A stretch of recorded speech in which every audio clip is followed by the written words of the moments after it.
Good morning, and welcome to the first of our two budget departmental workshops where the department heads and, in some cases, their commissions present their budgets. One note before we get going, you will see under full-time salaries some numbers that don't make an awful lot of sense in terms of increase. We have 5 of our 6 union contracts up for negotiation. They all expire as of June 30th. So as is the typical custom, we put some money into reserve for personnel because we don't know what the impacts are going to be on the salary line item. So the numbers you see here today are somewhat, and I hate to say this, somewhat misleading because they don't represent the full cost of labor.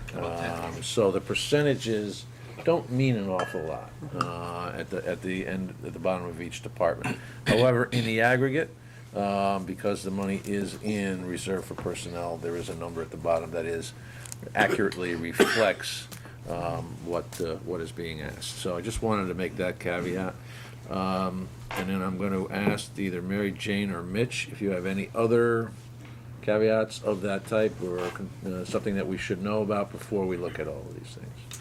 The only other thing I can add at this point, and Matt pretty much portrayed it very, very accurately, is the fact as we go through the board and commission secretaries, I have shown a 25-cent increase from $7.50 to $7.75 per hour in each of those. And so that'll be part of your overall decision whether to allow that increase. It's less than 2%, but we've usually given the secretary clerks a small increase, and that is also in the budgets. Thank you, Mitch. Any other?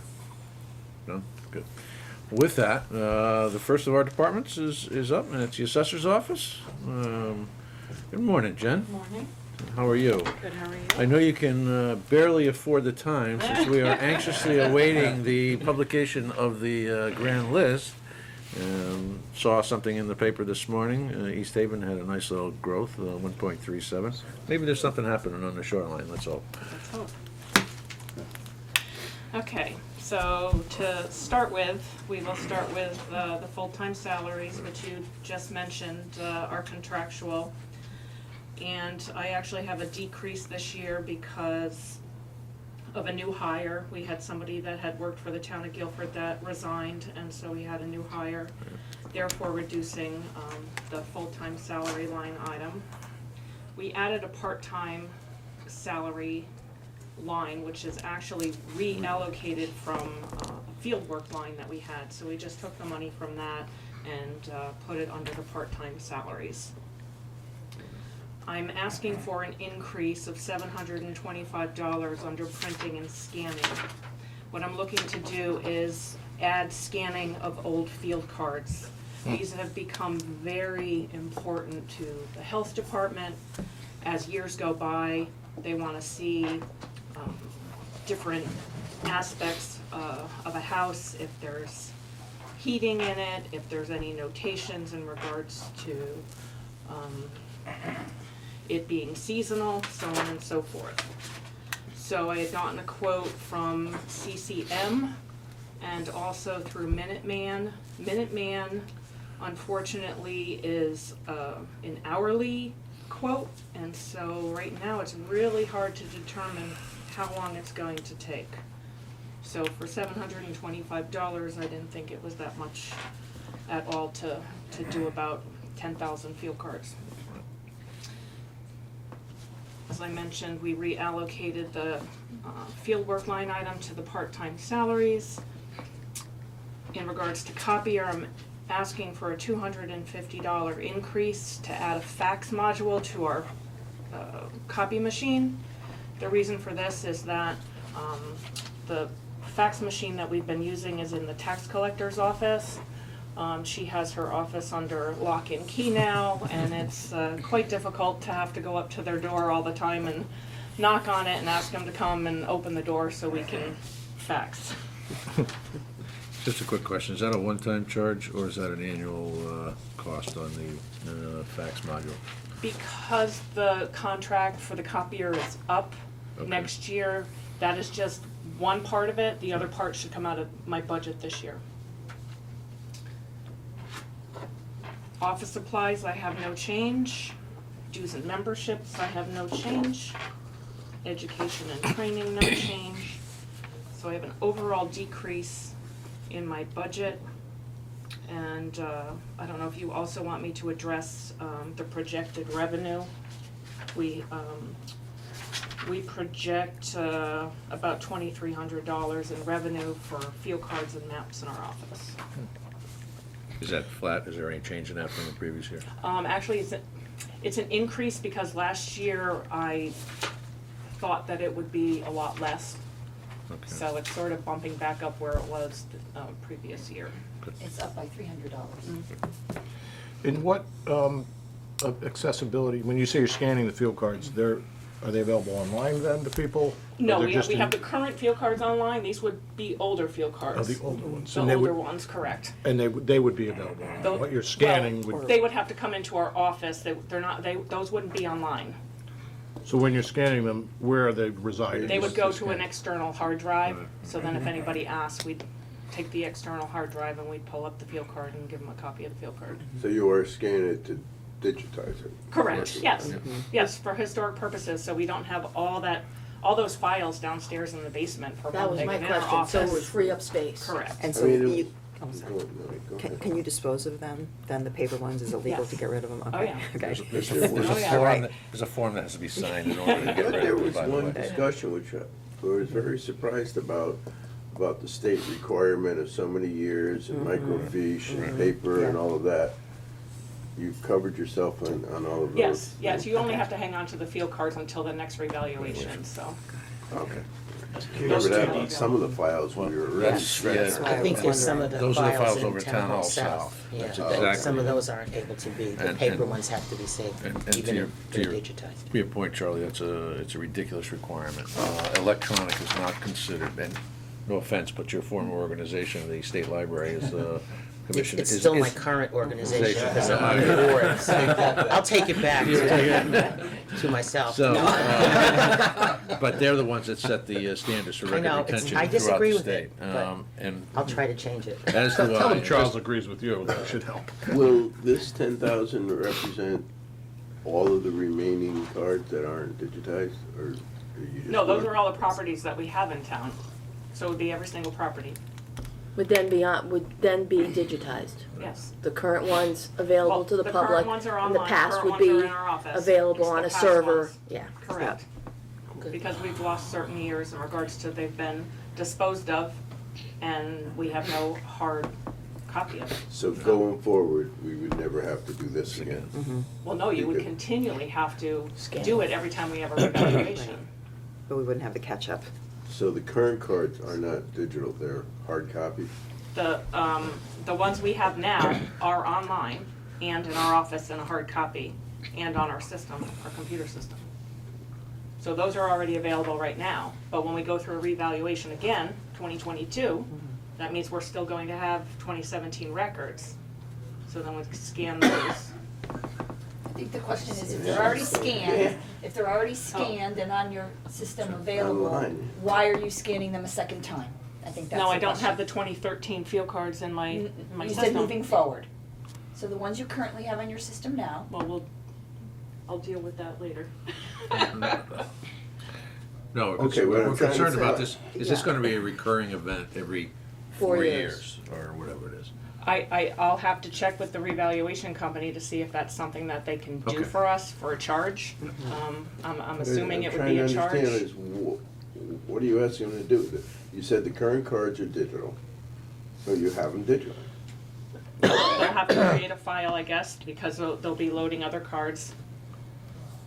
So, so maybe I'll have to exporting find them out. to I a haven't different, looked into that yet. Yeah. Correct. Exporting them to a different We'll part. work- we'll work with scanned Tom- we'll again. work with They Tom most on this. likely won't need to be scanned a second time, they just need Yeah, to be we just moved. export them somewhere else. right. Okay. But the ones she's doing now aren't scanned I in at all. understand that. Yeah. Thanks. Okay. All right, Any other questions? Can I have a clarification? Oh, sorry, guys. Oh, sorry, I'll let our chairman go first here. Oh. No, you were first, go. All right, I just noticed on revenue, it looked like it was a $1,300 estimate, but I thought you said 2,300. And, Oh, 1,300, I'm sorry. is it I 13 had or? 23 somewhere else. Because I was looking Yes. at the prior years, and it does look like 2,300 might be more in line with what you've seen in the past. You do Could have be my 20. error, yeah, I do have It 20, was yeah. 23 right I there. do have the 23 right there. Okay, hey, that's good news. It is good news, because in 18-19, I actually had collected 2,363, so So do we want that to be 23? I'll be, yes. Great. My question was just, could you remind us on the education and training, why it jumped as much as it did from 1819 to 1920? Sure. From 2461 to 7550? Sure. Why was that again? Okay, because of the fact of having new hirees in the office, we need to expand the training of those that have not received any education whatsoever. So Barbara, the assistant assessor, needs to go and complete her CCMA. Okay, so what I was envisioning was between her and the assessment aide, who has no training, education at all in regards to this field, is to, besides going to UConn annually, which is educational schooling, they also do what they call on the road show in the fall. So I was hoping to have the assessment aide go to that, or in the past that hadn't happened. It'd been years before that happened. So once they get that particular training, then this will probably drop next year? Not next year. It's quite a few year process. It is? It is. Oh, it is, okay, Yes. okay. Okay, so this is like basically like getting a degree, a certificate of some Correct, sort that yes. goes, okay. All right. Five classes. Okay, I thought it was like a one class or two class thing, okay. Thank you. You're welcome. Anything further? Fair enough. Okay. Thank you, Jen. You're welcome. And we anxiously await your. I'll get right on it. All right, Board of Assessment Appeals, Barb Hamlin. Good morning. Good morning.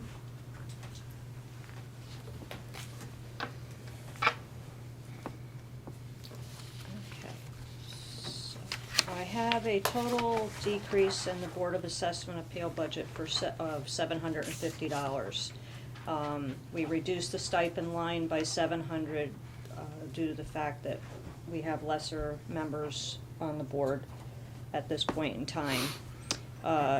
Part-time salary line was removed due to the assessor's aide job description modification. And then I also reduced the education and training budget by $50 because of the fact of the people that we have on the board. They've already gone through it. Only just new members really go through, unless there's some major changes at the state level. So, Barb, just a quick question on the stipends. Is that just the lower number of folks that are actually currently on the Board of Assessment Appeals, or the number of hours because? no, it's a number of people on the board. Okay. Yeah. And why, I didn't understand the explanation for the secretary. Evidently, when my position was rewritten, it was stated that instead of salaried, they would have time off. Okay, It was rolled into that position. Into that job description. okay. So somebody's still doing a job, that's just getting compensated in a different way. Correct. Right. Time off, The sounds like. the only question that I had in that, and it's not gonna apply to anything at this point in time, but I just, for future revaluations, and only because I've been through it. Back, I think it was a 2005, or 2003, maybe 2000, there were two revaluations. We had the first one we had over 960 appeals. The next revaluation we had, next time around year, I should say, we had 800 and some odd. My concern is the person doing, the clerk, I should say, it would be very difficult for that person to take that much compensatory time off when something like that comes about. So I think it's something that probably needs to be addressed if that a situation comes about again. Because I was here till 11, 12 o'clock at night from 8:30 in the morning. 4 Well, days a week. That's like a 5 or 10-year cycle, right? Yeah, it's a 5-year You know, cycle, it's a 5-year Yeah. cycle. That makes There's a law of diminishing returns on that, the first year, there are multiple, second year, less, and all the way down to the last one. But that's something that we'll take up, that's a contracted item with the union, so that'll be part of the negotiation, can be part of the negotiations as we go through with the union. But thank you for that concern. Anything else? Thanks, Barb. You're welcome. Have a good day. You too.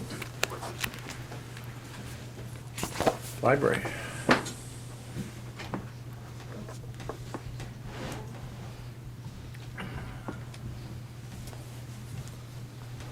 Morning, Ralph. Good morning. How are you? Good, how you doing? I'm well, thank you. Welcome to the annual grilling, presentation. First, I'd always like to sort of start out by thanking the Friends of the Library and also the Guilford Library Association, all of its membership. Together, they raise approximately $130,000 towards the library's operating costs. And that only is what allows me to come here with this, what I consider to be a very humble budget once again. So first, I'd like to make one note that the slight increase in the maintenance line, if you take into account a decision that was made during the 5-year capital improvements budget hearing to move $5,000 from that budget to this budget, this actually represents a little over a $4,000 decrease Right. in the overall ask for the town. Good point. We once, about 3 or 4 years ago, we used to have like an ongoing roof line in the capital budget for $12,000. That was reduced to $5,000 once we knew the replacement of the slate roof was on the horizon. So now we're just asking for $5,000 annually for maintenance of both the flat roof and the slate roof. So the other part of the decrease is really again due to the energy efficiencies through the town-wide project through Johnson Controls. Now, at the end of the last fiscal year, we returned over $27,000 to the town because of the savings on our utilities line, specifically in the electric bill. So it's been a wild success. Now, I conservatively budgeted our utilities, I think at a little over $84,000 for this year. I'm decreasing that a little bit more now that we know a little more of the data of how much savings we got. So for the utilities figure for next year, I'm asking for $75,400. That's essentially looking at the last 12 months of the bills and adding 10%, just to be conservative, because I think the Eversource contract is up at the end of next year. So all in all, and just a side note, I've found this whole project with Johnson Controls both fascinating and they've been great to work with. They met all of our needs. Every time we had a little quirky issue, they were on it, and they really didn't leave any detail untouched. It was great working with them. Good to hear. One slight decrease in the library's revenue that I want to point out is I'm knocking off $4,000 for the fines copier income. That is because we are part of a library consortium, Libraries Online, which is 28 libraries in the basic geographical region that we're in. They're going with a new policy of automatic renewals, which means that if an item has a renewal in the loan rule, it will be extended automatically as opposed to the patron having to ask for it. Now, that will lead to a decrease in fines, which is bad in the short run, but it is better for customer service. And in the long run, I think it will reduce the number of transactions at the circulation desk that go on and on and on.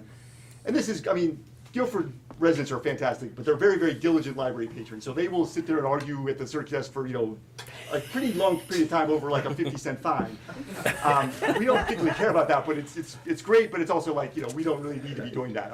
We have more high-tech services that we're trying to get engaged with. So it will help the improvement of the efficiency of the staff time in the long run. Opportunity to socialize. Exactly. To And work on doesn't your that debating skills. Also feed into that sort of fine, free movement that's across the Right. state and the country, I think? Yeah, the fine free movement is taking, at this point, after discussion with the board, we're not going in that direction at this time in terms of absolute elimination of fines. It's still a pretty substantial amount of revenue.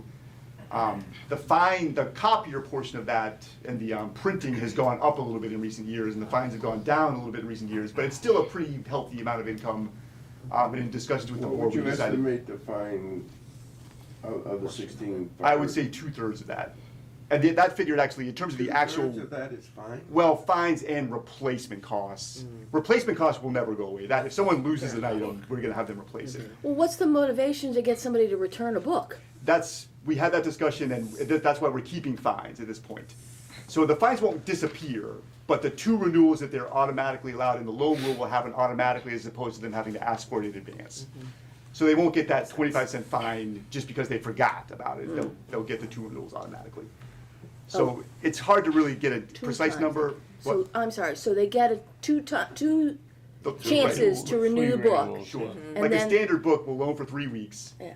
They forget to bring it in on Yeah, day okay, one of so the they third week. They'll get automatically an email renews. saying, thank you, you've just automatically been renewed for another 3 weeks. Yeah. And then they'll get another 3. Now, this doesn't apply to, like, say, a hot bestseller where there's holes on it. Yeah. Or those items that are in the lobby that are quick picks that are in very high demand. It won't apply to that either because Yeah. there's no renewals on those items. Yeah. So it's a looser philosophy, and this is kind of taking place throughout the nation in library land and actually internationally in library land. So it's not just us, but Yeah. if anything, we're sort of a conservative holdback. We're keeping fines for this time. So those are the most noteworthy changes. I always like to sort of mention the salary line dipped slightly for replacement in the part-time staff, long-term employee retired, and it was replaced with the lower cost replacement. And I just would like to mention that those salary lines, in terms of what was actually expended, that's about where we were 10 years ago. So even with all the union increases, we are holding steady. We had a decrease of $10,000 while Sandy was still in charge, where we eliminated a position to do with sort of lower manual labor, not should say lower, but just manual labor that we no longer needed. That was replaced with a slight increase in the supply line, which helped outsource that service. And then really soon after I took over, a little over 2 years ago, there was a $15,000 cut in the salary line due to some restructuring. So across the board, we're holding steady. And then just philosophically, I always feel the need to mention, our book line at $2,500 is very, very low comparatively speaking. And that's thanks to the Friends almost exclusively. That's just a lucky thing we're able to do right now. Now, going forward, I have 2 kids in the school system, so I'm very, very conscious of the debt service for the town. So I'm not asking for an increase at this point. Someday, I would like to see that $2,500 increase a little bit, just because you never know. I mean, there could be a hurricane on the book sale weekend, anything could happen. I just don't like to take that number for granted. It's a really low number. It wouldn't even cover our newspaper subscriptions. So I'm not gonna go back to the $24,000 it used to be, but I'd like to see it more like 6, so I could just, with this, cover the periodicals and the newspapers, and know that the library would kind of hum along even if we had something happen to the external fundraising. At one time, the town was contributing, as Rob just said, $24,000 to the book line. And it was after 2008, when this Board of Selectmen and Board of Finance made some drastic cuts to the budgets and said to the department heads, you have to cut by X percent. And in discussions with the board, we chose to cut the book line because we got such support from the Friends. But I totally agree with what Rob's saying right now. And the Friends are on an amazing roll. I mean, they haven't had a book sale in, I think, 3 years that hasn't set a record. So it's really unique, but I can't rely on that forever. Well, I hope to rely on it forever, but we'll see. Well, Rob, I think you've built up some goodwill in terms of the budget you've brought over the last couple of years. So certainly I'd be willing to support that in the out years. At least I would. I'm not speaking It's for my everybody. stretch. Do you find the ratio between electronic books and hard copy books has We started electronic books about 12 years ago. It started out as just 1% of our circulation. It's now about 13%, and it's growing at a rapid pace. So we did manage to get an increase of $6,000 last year for electronic materials, and that covers the databases and also like streaming services like Hoopla, which allows patrons to check out books electronically through the library. And the Friends are also contributing to that. Those are, they're just, by their nature, they're more expensive than print books. The only problem is print circulation is not going down. So instead of just replacing the print, it's in addition to the print. Our overall circulation is actually up over the last 2 years, which is kind of bucking the nationwide trend. It's been, circulation's kind of going down. Guilford is just a very group of avid readers. So whatever format we provide, they seem to eat it up. So someday I could see an overall thing where maybe electronic goes up and the print goes down, but at this point, it's all going up. Did you say electronic is more expensive than print? Yeah. Yeah, because when you get a license to, say for an ebook, you're basically allowing that to go out forever because it doesn't wear and tear. So it's more like $75 instead of $25 for an average ebook bestseller. Some longevity issue with the Now there's some publishers with quirky things of like after 25 checkouts you automatically have to buy a new one, trying to replicate the wear and tear, but it's it's kind of a thorny. It's yet to be completely clarified, the ebook universe. It's we're watching it closely, but there's some thorny issues with it, publishers. Lots of books on CD. Do you consider those electronic books? We don't, but those still circulate, and that has not gone down either, so we are continuing to purchase them as well. And they're more expensive than? They are a little more expensive than a print book, yes. They're about $50 a piece. Now we get discounts because we buy in bulk from Baker and Taylor and from Micro Marketing, whose owner is a local Guilford resident, but we do our best to negotiate, but they are expensive items.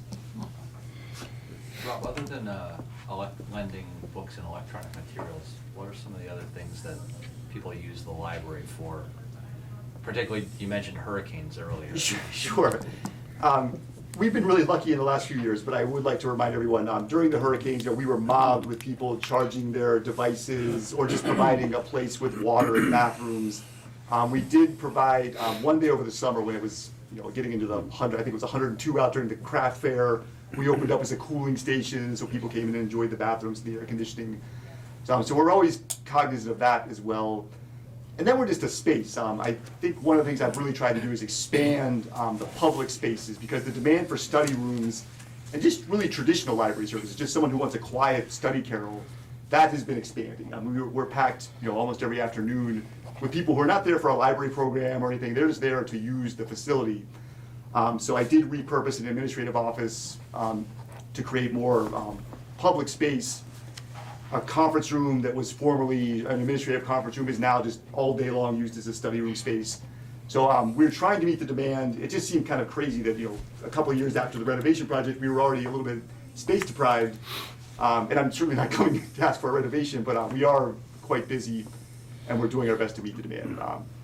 Hopefully we won't have a hurricane situation anytime soon, but when that does come up, we I think it's provide that as well. also important to note that they use the computers for job searches for people who are Yes. unemployed that don't have internet access or whatever. They'll come into the library and use it for job searching. Right, and one of the things we provide is about 25 times a month, in addition to there's a million sort of 5-minute encounters at the reference desk, but we provide uninterrupted half-an-hour sessions of technological assistance for people that need it twice a week for 3 hours. So that usually comes out to about 25 sessions a month.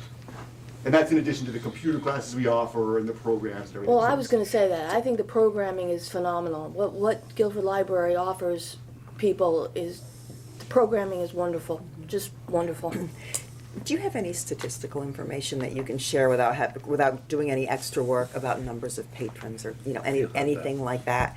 We've been having kind of an overall conversation about the way the public uses our departments and resources, really stemming from the golf course question, and it would be helpful to see. Sure. How, The one thing we don't have, which I would like to consider, is just a door count. We don't really have a sense of the number of people just coming to the door. What we do know is our program numbers, really much, they quadrupled during the renovation, and they never went down again. They didn't, we've held steady. We've had really massive programming. And that, when you look at the state library produces this massive report comparing libraries, And when I look at comparable libraries in terms of size and economic comparability, we're fairly above average in every category, but the programming, we're way above average. That we're sort of like double what our basic kind of comparable library is. Can you throw out a number though that represents? Like about what's average? 36,000 people attended an adult program last year. And that's only library-sponsored programs. That's not programs where somebody just rented it, not rented, but uses the space. Everything's free. Another figure that we do have now is because we have a counter that can keep track of how many people log into our wireless, we have a sense of how many people are using the building. That was about 130,000 last year, I think. And that doesn't include, like, say, every kid that's in Tots and Tunes who doesn't know. I'm assuming they don't have a cell phone in their pocket. I hope they don't, which is hundreds and hundreds. So, I mean, the number of people using the building, I think, will be up in the neighborhood of 200,000 a year. Well, to Veronica's point about job search and that type of thing, anybody that's been downtown and when school's out, you know, it's like a crowd. Yeah, I mean, today, for example, is a half day. We're expecting a fairly substantial influx from Adams Middle School, which, you know, we welcome them very readily. But As well as you can. does that cause a problem, though? I mean, is the library becoming, well, are people dumping their kids there and expecting the librarians Well, to? I mean, I'm not saying it never happens. I think we've got a handle on it as good as we ever have. We have a very tight system in place, which we established many years ago. It works well. When we expect a larger than average influx, we kind of go to battle stations where there's someone greets them at the door, someone greets them at the top of the stairs. It's a smooth operation, but it involves a lot of staff time. But that's maybe 6 times a year. On a typical afternoon, we do dedicate one professional staff member, a librarian. I wouldn't make, like, say, someone that just works at CERC for $14 an hour to go up and chase kids around, but a professional librarian spends between 3 and 5 upstairs in the teen area, just keeping An eye. keeping them under control. Do you have any long-term interest in the Lathrop House? I have been interested in it. The details are still a little hazy. I do think it's an interesting possibility to at least have a portion of the Lathrop House available to our, to the library as either storage, and there's a lot of, it depends on many other things, so There's a lot of moving parts to that facility, and the facilities task force will be weighing in.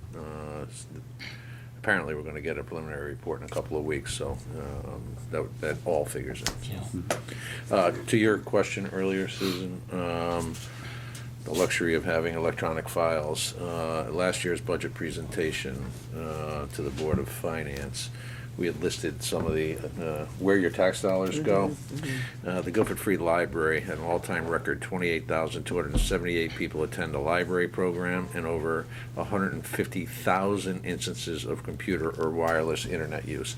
And I know we only grabbed a couple of the bullet points that all the department heads put together, so Rob will probably just be updating those numbers for us. But that's Great, thank you, that's that's very helpful. we're well used. Yes. Yeah. Yes.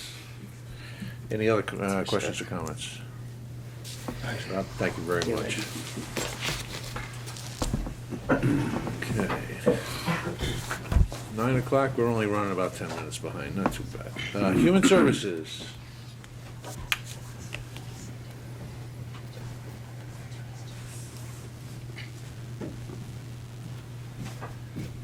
Good morning, Pam. How are you? Good, how are you? I'm well. Good, hello, everybody. Morning.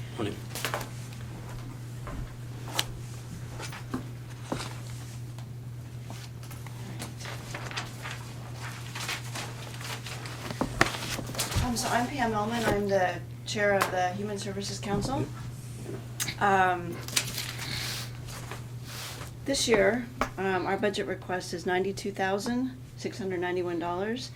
This is an increase of $3,000 or 3.34% over last year. All the agencies that we're recommending funding for are almost the same as last year with 2 exceptions. And first, you should all know, and I assume you do know, every agency that we encounter, and it's in our applications online, must provide services to Guilford residents. That's a prerequisite. They don't come in the door and speak to us unless we know for sure that they provide services to Guilford residents. So the two exceptions to the last year's funding are this year we are supporting Lifelinks' application. And second, this year, unfortunately, we did not receive an application from Orchard House. There are two, as you can see from our request, there are two agencies for which we've recommended substantial increases this year, and that's the VNA and BH Care, which is formerly known as Harbor Health. So I wanted just to talk to you specifically about those two agencies, and I thought you might have questions as to why we're asking for the substantial increases. BH Care, I'm sure you're all familiar, provides wide range of services for individuals affected by mental illness, trauma, substance addiction, and co-occurring disorders to help them manage their illness and retain recovery and independence. Some of the programs that BH Care offers include psychiatric and substance abuse evaluations and counseling, young adult services for ages 18 to 25, and a 24-hour crisis service, among others. The big news for BH Care this year is that they have partnered with the Fairhaven Community Health Care to open what's called the Shoreline Family Health Care Center. This is an integrated care center in Branford. It is due to open, I believe, this month. It offers primary and behavioral health services for people on the shoreline. And what this does, it helps to eliminate the need for people to travel to two different locations to receive primary care and mental health care. Both types of care are going to be integrated into this one center. And because of that, BH Care anticipates an increase in services provided to Guilford residents now that this care is going to be easier to obtain. The focus on the care at this facility will be for adolescents and children, which is a new target group for BH Care. This past fiscal year, 284 Guilford residents were served by BH Care. This is up from 169 last year. We strongly believe that funding from Guilford is highly needed for this organization. It covers, this will cover the funding that we're recommending will cover the cost of outpatient mental health and addiction treatment for Guilford residents who are either uninsured or underinsured. The funds that we request specifically go for those situations for Guilford residents only who are either uninsured or underinsured. So that's the justification for our increase, and it is a substantial increase, but we feel it's warranted. And the next organization I wanted to focus your attention on is the VNA. Everybody knows the VNA. They're very popular in our community. They provide health services to homebound patients. These services include skilled nursing, psychiatric nursing, physical, speech, and occupational therapies, home health aides, homemakers, companions, and private duty nurses. In addition, they have community programs, prevention programs such as the flu shots, and they include specifically programs for chronically ill elderly and their caregivers. And this year, they're going to be offering a new program, which is diabetes prevention to Guilford residents. In the past year, 569 Guilford residents were served in home care. 100 of these clients were either uncompensated, their services were uncompensated or only partially compensated. We feel that the services offered by the VNA are needed, and they're also professionally rendered.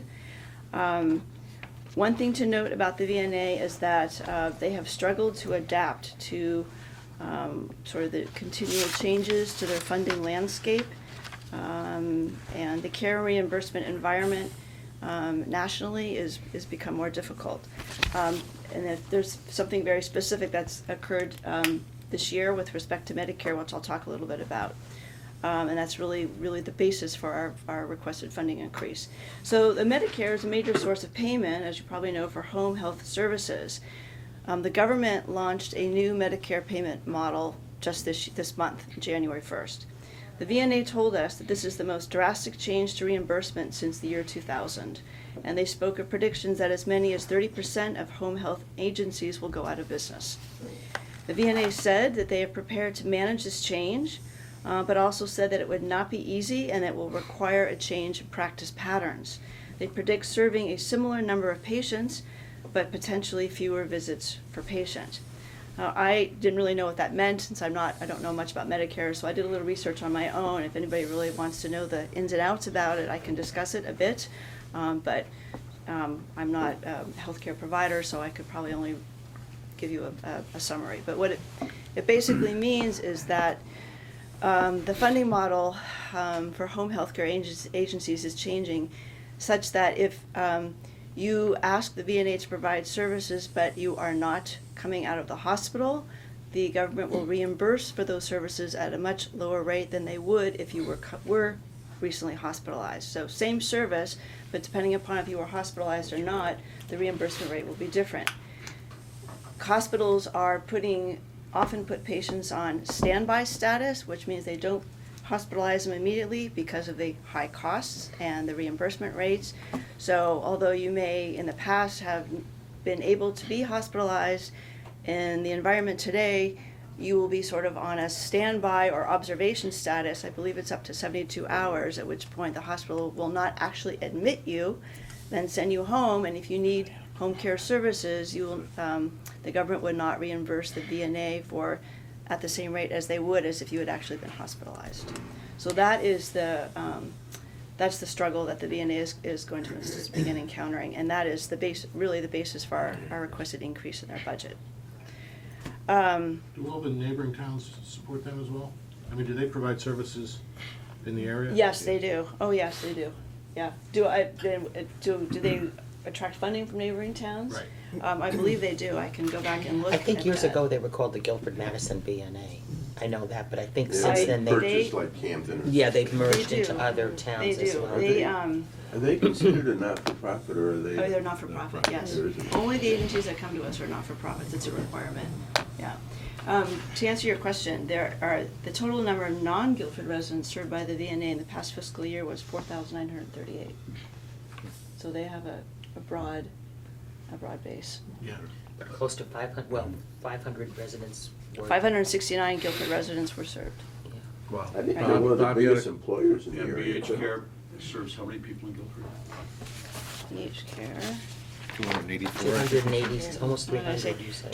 The past fiscal year was 284 residents, up from 169 the previous year. And the VNA, if I'm not correct, it's mostly the elderly population Yes, that's being correct. served Yes, there. it's mostly home care. And They also have At a last hospice night's Board of program, too. Finance meeting, Bob Hartman mentioned something about the graying of our community. Well, I've Yes. been there for a while, but. The demographics suggest that the population is Shifting. aging. Right. It's the biggest change in our town. That's right. Okay. There's one other thing I wanted to draw your attention to. So I didn't speak about all the other agencies, but that we received a great testimonial from a parent whose child is in the Guilford before and after school program. It's part of in the blurbs that you receive from us. We included it there, but this was a parent who was expressed her appreciation to the town specifically for the funding that permitted her child to stay in the program. Good. We wanted to draw your attention to that as well. Right. Does part of your decision-making process include looking at each organization's finances? Yes. To see if they need us? Yes, Terry does that. Mhm. He is our tax guy and the tax returns. Okay. Any question Mainly, then? the help that we're giving to these agencies is to help support people who, as you pointed out, either are not paying at all or are not paying to Correct. the level they're supposed to be. Correct. So for example, for the after-school programs and the Guilford Center for Children, the funding that we request for those are for families who can't afford who either have to receive scholarships from the school, from the program, or receive reduced rates. So our funding compensates those programs for those fees. Meals on Wheels, obviously, that's the charge there is they ask the recipients to pay. I think it's as little as a quarter, up to $3.25 per meal, whatever the patron can provide. And so obviously, there's shortfall funding there as well, and that's what we cover. That's what the requested funds cover. Things like friendly visiting, where there's no fee for the services at all, the funds there are simply to request for the pay part of the salary for the part-time administrator. Right. Every single blurb we have in here, I believe, indicates what the money is gonna go for. Right. Just out of curiosity, regional mental health, there's a number of Yeah. $1,191. Are they trying to show that they're not just asking for a number, they're I don't not know. rounding stuff off? It's been that number since the 1990 census, and we've had a census since then, right? There's one every 10 years. Yeah, that is a So I strict don't number. understand why the number is the same, and apparently, I get the printouts that show, monthly, which agencies have withdrawn their money, and obviously all the agencies withdrew their money very promptly. But the regional mental health number is still outstanding. I don't know how they were supposed to get that money from the town, or where it is. But we don't handle it, obviously. We just set it aside. Okay. Request that you set it aside. Yeah. Anything else? You have lines here, at least in the physical printout, for requested and recommended. Yes. Could you distinguish between the two? Sure. Requested is the number that when an AG comes with us to their application, requested is the number that they are asking us for. Recommended is the number that we ask you for. We don't take the, for example, BH Care would like $20,000, but we're recommending that you fund them at 18. We can't fully fund every agency. Some we ask for the full funding, and you have generously provided that funding. Some, the number is just too high, and we can't ask for the full funding. BH Care is one, VNA is another. We try to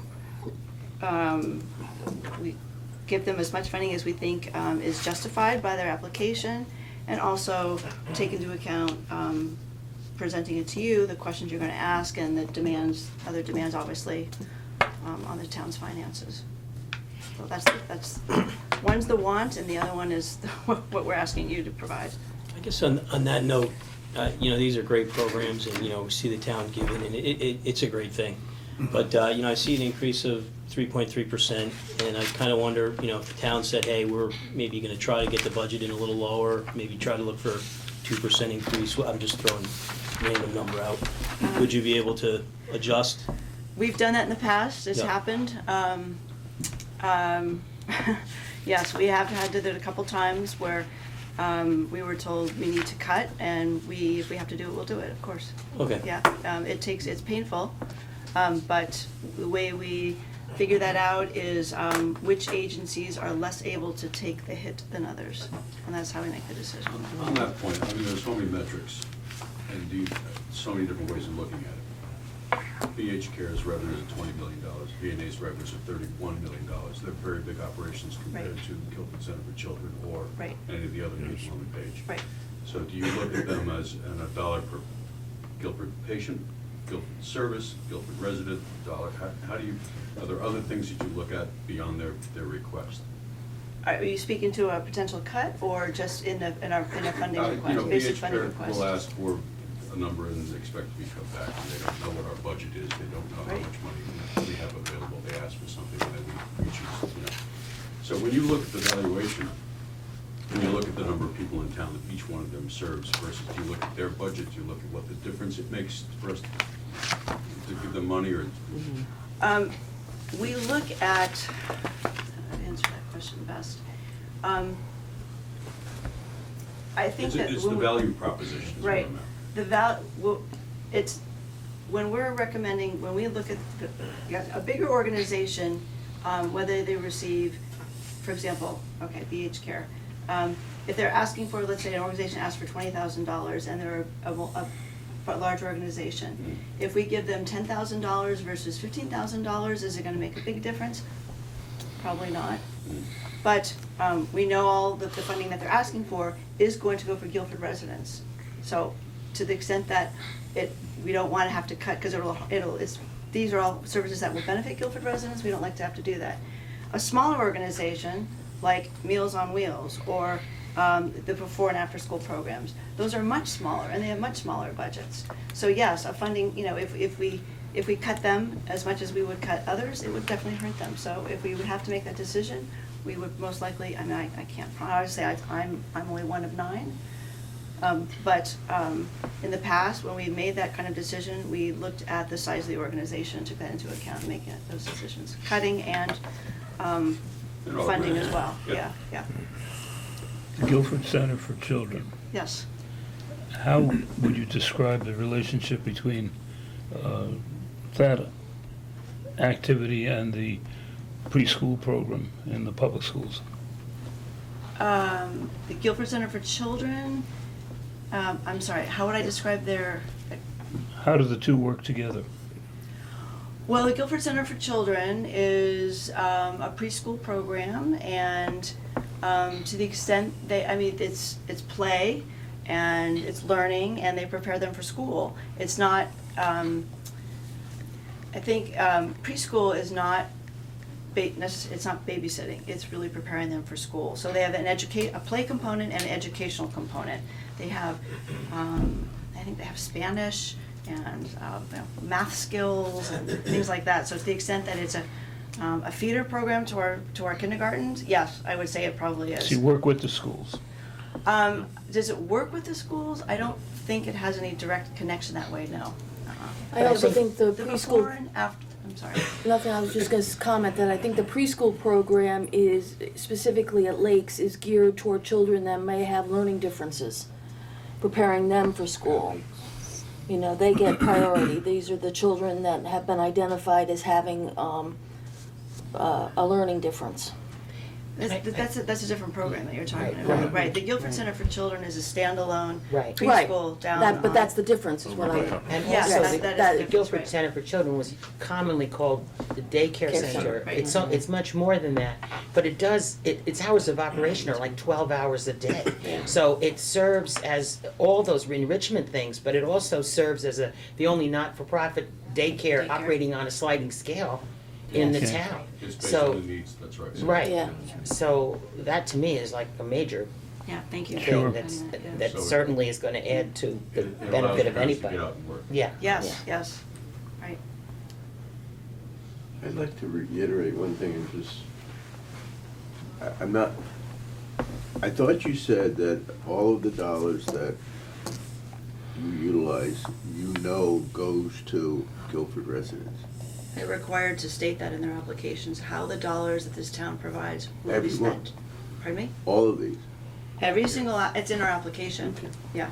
And we ask that specifically when they come to do their I don't presentations. think I and ever reviews. understood that before. I thought it was more supporting the organization. I didn't No. know that each dollar was specific to. We specifically ask how I- will these funds be used to support Guilford residents, and they have to tell us that That's good. in their presentations. In yeah. their summaries too, they've but highlighted how all- many Guilford residents they That's right. service. Yeah, I knew That's with the also- service, but, Yeah. that's different than. Then the actual connection. Also non-residents who are employed in Guilford. Right, Yeah, yes, okay. that's also part of it.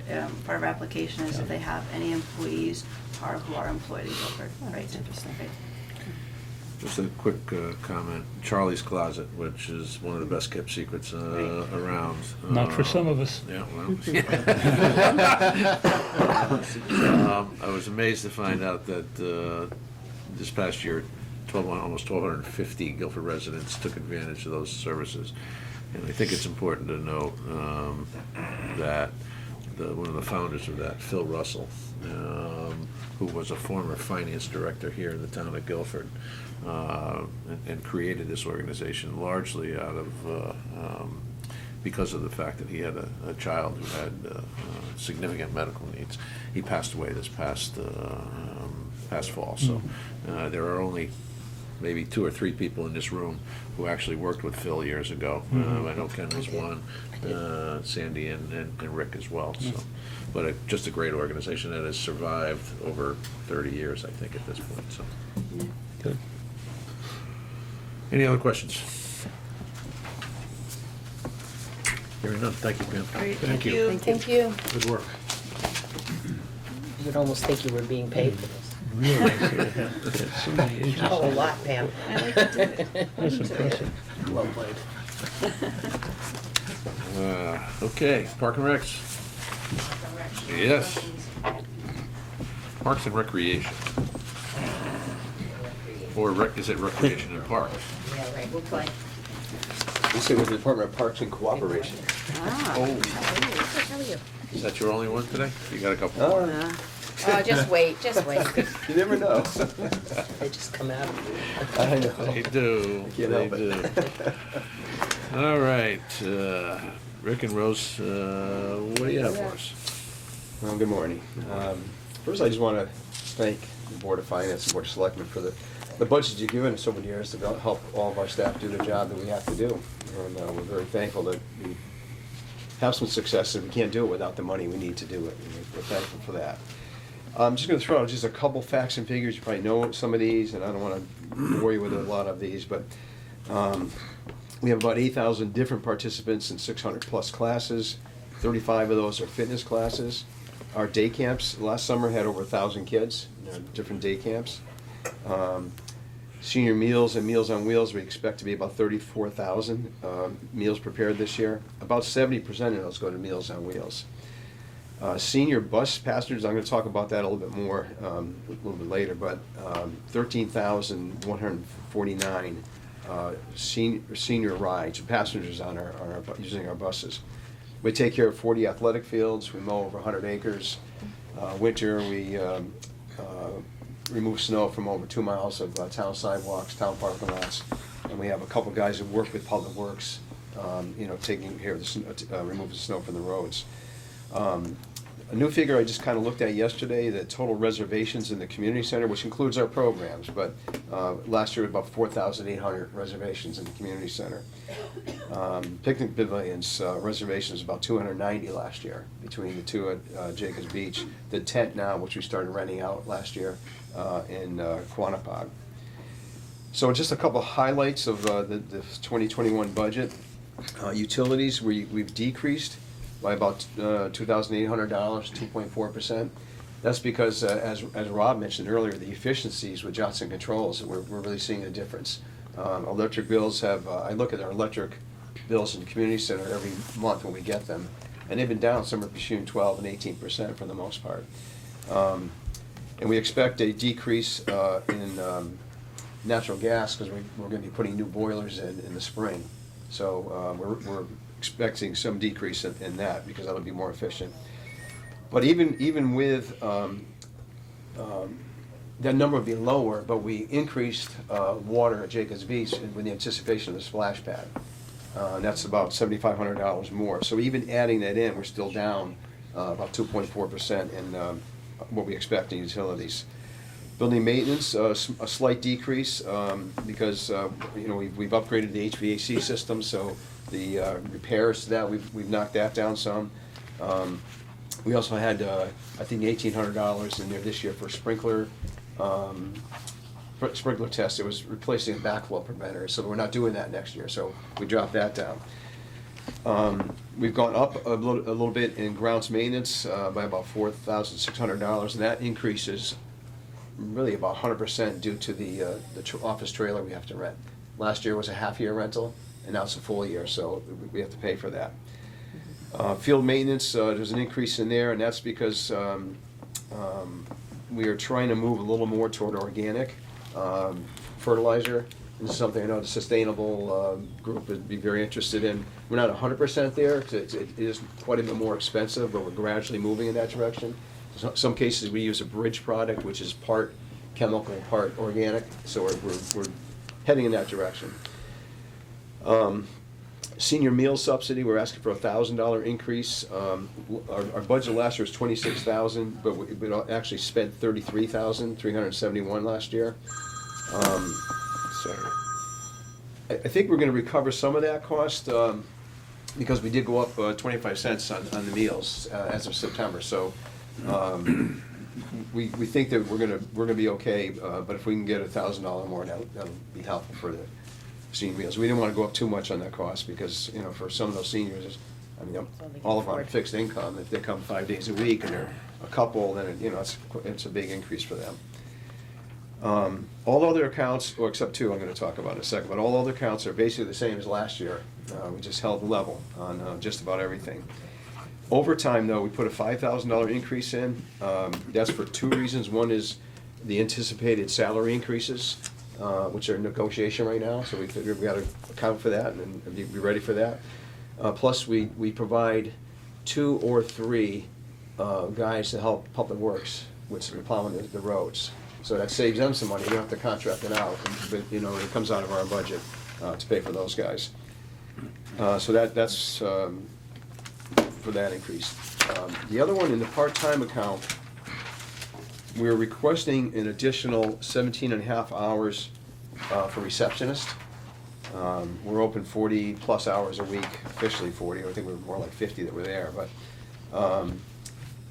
our current receptionist is 19.5 hours, so we're looking for some help. And here's the rationale. The main driver for that is our senior program, senior trips, and senior meals. I think there's no question we have an outstanding senior program, and Terry Buckley happens to be sitting here, and I would say to him if she wasn't here, I think we all know that it's a great program we have for our seniors. And as was mentioned earlier, we're a graying population. And I look in the mirror and I see blonde. One keep saying you're graying. I said, no, I think it's blonde. One of us is colorblind. I think it's me. Yeah. No comments over there. It's okay. But we saw a report from the it was the Foundation for Greater New Haven in 2017. And the Guilford Community Report said the senior population in Guilford, 65 and older, we started 55, 65 and older, projected to grow 45% from 2015 to 2025. And that's, again, we were just all talking about that just a few minutes ago with the Human Services volunteer here. And we're seeing it. We're seeing that increase. Our meals are up 16% over the past 2 years. Bus passenger, actually, I'm sorry, I have a handout I can show you.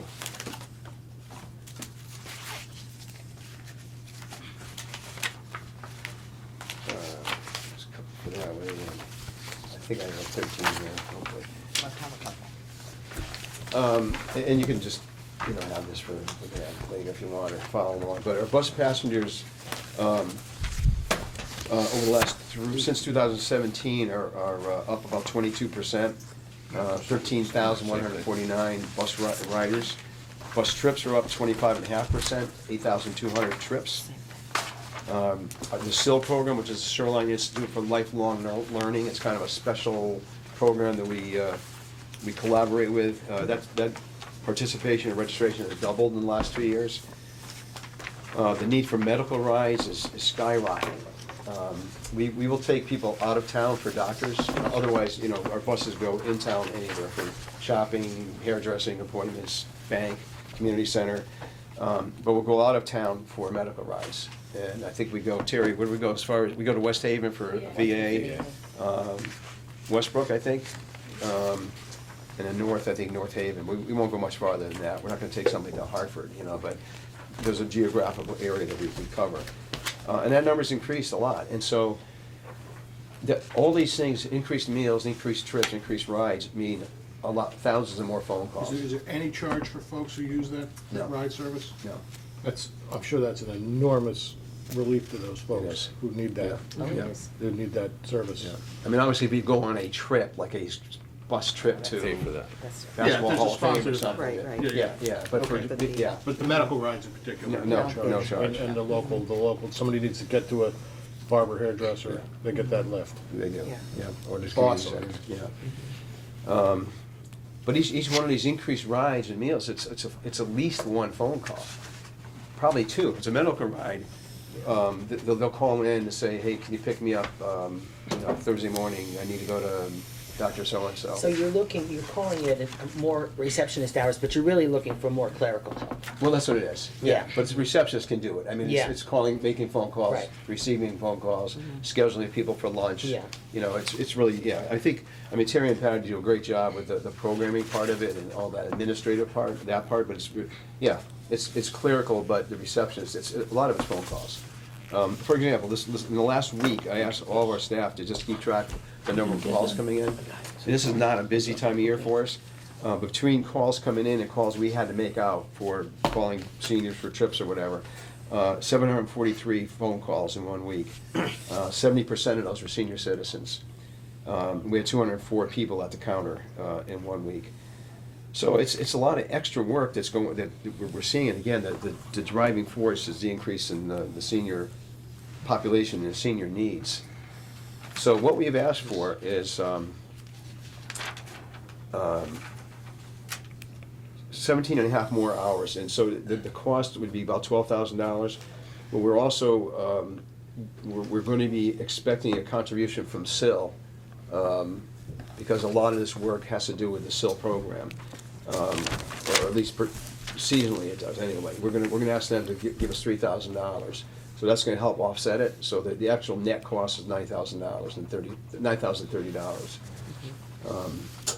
And that's, Is this a new hire, or it's one new hire? It'd be a new hire. I mean, ideally, I would like it to be a full-time position, but I understand there's a bigger budget cost with that, with benefits and everything. The person we have now is good, who's part-time, but to lessen the budget impact, we would look at another part-time position. If I'm not mistaken, we did some staff reorientation or reorganization a couple of years ago to accommodate exactly this issue. We moved somebody to full-time and brought somebody in part-time. That person who's in the full-time position was expected to be able to support the receptionist position. What has changed there? Just the numbers. The numbers. No, it's just gone up so much. So what we did, Matt, too, is we increased Patty's position and administrative assistant 5 hours each, went from 35 to 40. And did it help? Yes, but the numbers have just, it's not enough. You know, all these numbers have just gone up so much. And it's the phone calls. And every time, and everybody helps answer the phone. It's not like, well, it's not my job, everybody does, but the more they do that, the more they have to go up to the counter when the receptionists are there, what are they not getting done? I probably shouldn't say this with Mitch sitting here, but I can tell you, there are staff who come in on Saturday, they don't put on their,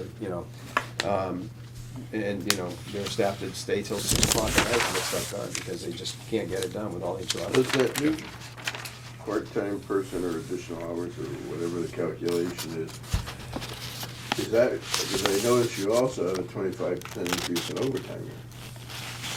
So I would almost rather see, well, maybe not. I know the issue with full-time and part-time and all of that kind of stuff, but I'm just wondering if hours-wise, what the calculation is, or have you thought that through, or is this overtime a different kind of overtime? Well, the overtime is I would say exclusively the parks maintenance guys. That's our overtime budget is parks maintenance. Snow plowing. Storms. Yeah. I mean, you get 25% increase there. Right. And again, as I said. When you said you now help out Public Works, you always helped out Public Works doing certain parking lots or anything. Are you doing? We do we always had people for we always had roads one guy over on the and roads. above that now? We have 2 guys working on the roads now. Actually. We used to have 1. So that's a change. Yeah. That's a change. Yeah. And that, they work on the roads when there's a storm. Correct. Yeah, So snow. why is it in the Park and Rec budget and not in Public Works? Good question. Why are we not? Because the And where is employees are there. It's a mutual agreement we have. There are certain responsibilities that have been divvied up between Park and Rec, Public Works, and then the schools themselves. So those are, they're responsible for doing certain things. And when needed, if there is significant storms, there's some crossover. Yeah. At the end of the day, it's all one big Well, I think company anyway. what that drives the question is, And the are we overtime- gonna see a reduced Public Works? No. No. So, we haven't added roads, but we've added, I mean, there's something wrong with that calculation. If you're adding it to Park and Rec and you're not taking it from Public Works, I can see why Park and Rec has to help out Public Works because there's a need. But was that need created by a shortage or it's not more roads? I think they have less contracted guys, isn't that correct? Yeah, we Yeah. The trouble getting guys Oh, okay, contracted. so it is a reduced, Yeah. so But we the also- contract rate might be, we'll see when that When comes. that comes through. Yeah, I can't comment on their budget, but we do cover that. And we used to have 1 guy, and now it's 2 guys, and they needed help, and so we're helping. It's all one time. Yeah, I can appreciate that part, I'm just trying to, Yeah. are we just adding more guys for the sake of adding more? Can I offer a question? Sure. Does it make any sense to have someone full-time if we're paying that much overtime? I kind of always think $25,000 No, it's separate. overtime. I think it's two maybe. separate things. The Yeah. overtime budget is, One employee would be twice that. yeah, it's It's 25. maintenance. Okay. We're asking for just more clerical help. We don't need overtime for that. Okay, because I was gonna ask you about the overtime as well, so I'm starting to understand that it's related to plowing. But the overtime is just for particular moments during the year where that's needed. Right. Which could be which is usually a weather event or, Weather event, it could be in the summertime. so it's not an ongoing yearly, No, part-time, no. 20 hours a week. It's, No. Okay, we've got an As event, needed. event. Right. So here's another thing. If we get 4 days of rain in the summer and we can't mow, whenever it dries out, the guys may stay late to mow because we gotta catch up. You know, if you can't get on the fields for 5 days or 3 Yeah. days, and we mow every day. So it's not just snow plowing. Right. Right. That budget- Snowplow's the biggest part of it, but there were other times of the year. That budget is actual, like right around 20,000 and less over Right. the past few years. Are you anticipating? Well, they're picking up responsibility for the St. George parking lot. That's another, Yeah, that's an that's added true. responsibility, but that's not That's- 25, that's not 25%, but it is, for every storm, we now have another hour to plow up, that parking lot, so. Right, so it's new responsibilities, it's not necessarily bringing it up to where the budget. No, Should new be. Just wanna responsibilities make and the that anticipation of clarification. salary increases, Wanna make that wage clarification. increases. And let me clarify what I just said. It's not the entirety of the St. George parking lot. It is the portion that the town is using for parking for the downtown merchants to alleviate the parking issues. Yes. Thank you very much. And you know, that's good to know, because that's an additional service to the people, but, you know, to your point, that's not $5,000, so. Agreed. My question was, if Park and Rec is picking it up, is there a comparable number the other direction? But we'll get to that. Right. Yeah. Just a quick, on SIL, what's the SIL program stand for? What is it? The Shoreline Institute for Lifelong, Lifelong. it's SSIL. Schiller was, forgot her first name. Paula. Paula Schiller was the founder of that program Mhm. back years ago when Virginia was still working with us. Virginia Zaplicki is senior coordinator. It's sponsored by us in collaboration with Madison. We do all the registration. Some of the meetings, programs are in Madison. Most of them are in the community center, but some are in Madison. And it started out initially being jointly sponsored by the Guilford Foundation, some seed money, and the Madison Foundation.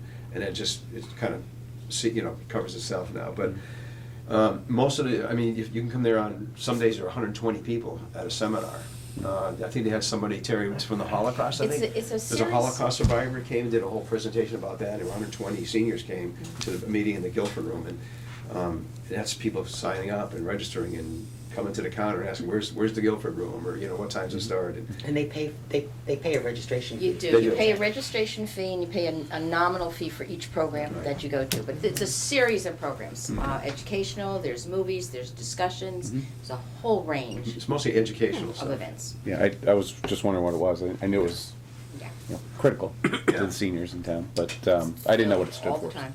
Thank you. Shoreline Institute of Lifelong Learning is what the letters are.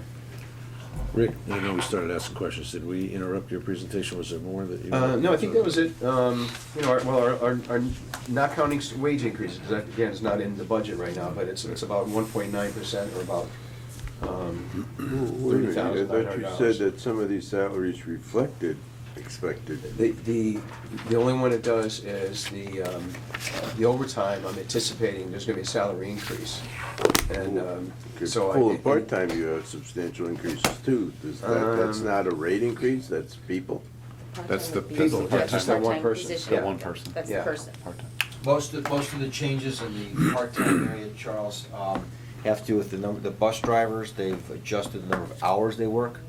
So you see somebody looks like they got a big increase, somebody else got a decrease because Terry has gone through and, So all of those increases in salary in this part of the budget are increases in hours, not reflective of potential rate increases. The only real increase you should see in Rick's budget is pretty much that part-time position that he has requested, as well as if you go. $10,000 in full-time, and there's In the full-time. $7,000 in part-time, and $5,000 in. So the bulk of his part-time is in the new person coming in. He's also increased slightly the seasonal part-time, which does not fall into union contracts. It's the fourth from the bottom, bottom there on seasonal. With the full-time, we did make adjustments in the, during this year, to increase the two program coordinators with their level of responsibilities and salaries, as well as the office assistant, as he mentioned before. We made adjustments during the year, so budget to budget, we're seeing increases in the full-time there.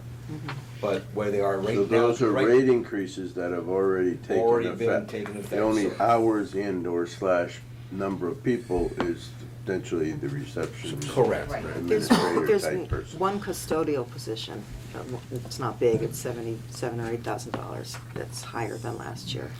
It's like the sixth item, under part-time. Right, and there's another custodial position that's been eliminated. So it's a readjustment Oh, I of see, the because that's hours. why, I see. Right. Oh, yes, okay, And they're new people, and they're in a lower rate than someone might have been there for a couple of years. okay. Brett, can you comment on the degree of subsidy that we receive from the state and federal government for your programs? We get 44,000, Terry, am I correct, for a grant, for transportation grant? And that goes, we show that in the budget, under part-time, $21,656 goes toward the bus drivers. I think we have about 11,000 that goes toward, in the full-time budget, toward Patty's position. And then there's, I think there's some in there for maintenance, 10,000 for maintenance. So we got 44,000, we divide up, some goes to part-time for the drivers, some goes to, and the reason Patty, because you can apply toward dispatching, a lot of what she does is dispatching the drivers, so there's money goes toward that, and then for the maintenance of the buses. And Terry does, and Patty do a good job of filling out reports they have to send to the state to justify that grant money. What about meals? Any kind of support? Meals on Wheels, we get 3,000 something? 3756. Yeah. Ken, that's the second to last line on the part-time, where it says grant. There's a Meals on Wheels, 3,756. Look at the salary, so Under we have the salaries. salary Yeah, sheet. yeah. Rick, just for a minute, the senior meal subsidy going up by $1,000. Is that program with that additional $1,000, is that break even, or are we absorbing the cost for the personnel? That's for, that goes toward food only. Right. Yeah. So, how many employees do we have currently that are supporting the Meals on Wheels and the senior meals? 5. So we have, well, if you count who's in the kitchen, we have 2 full-time, 3 part-time And people. the costs for those are buried in our salary line item? Yeah. Right. Okay, just want to make sure. Next item, the water for the splash pad, you said you included.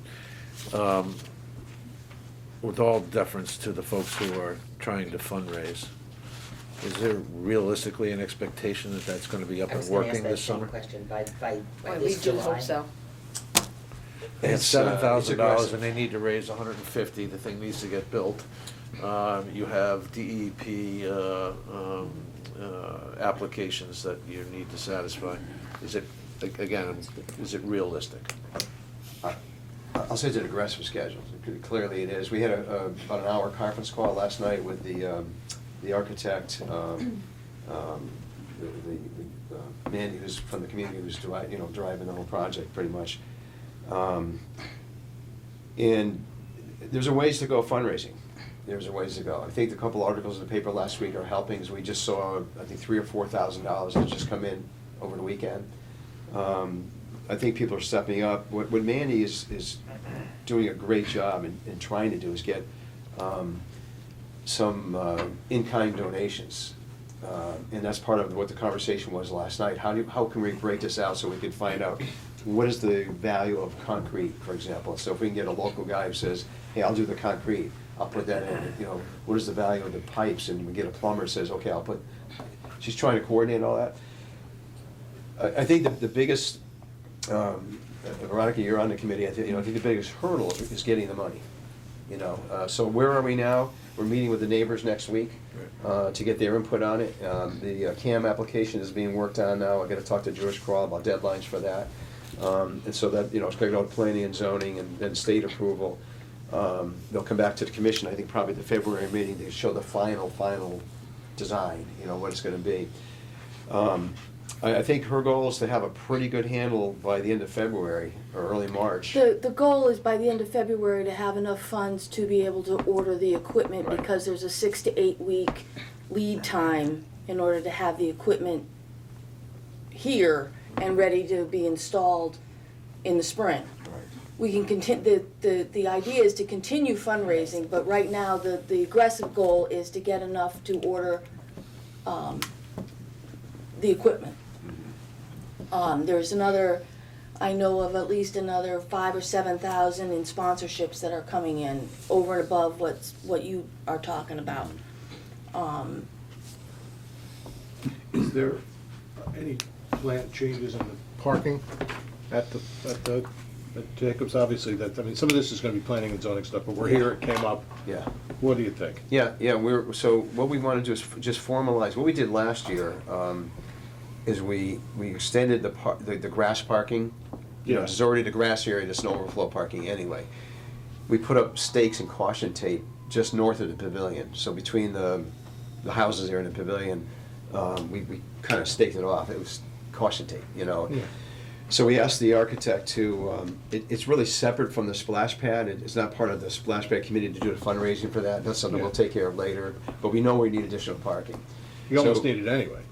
We Yes. need it anyway. So we thought, since we have an architect on board, let's have him sort of figure out what can we do here. So he came up with a potential of about 60 more spaces. I think we're going to pare that back a little bit, because I got to meet with him down there. I think it might encroach a little bit too much on where camp is. You know, we need that field for camp and stuff, so I got to, it's hard to tell on a map or a blueprint. I'm going to stand there with him and look at it, you know. So, but in any case, even if it's 50 more spaces, we need it generally, anyway, almost every weekend. It's just, you know, overflow parking, we could use it.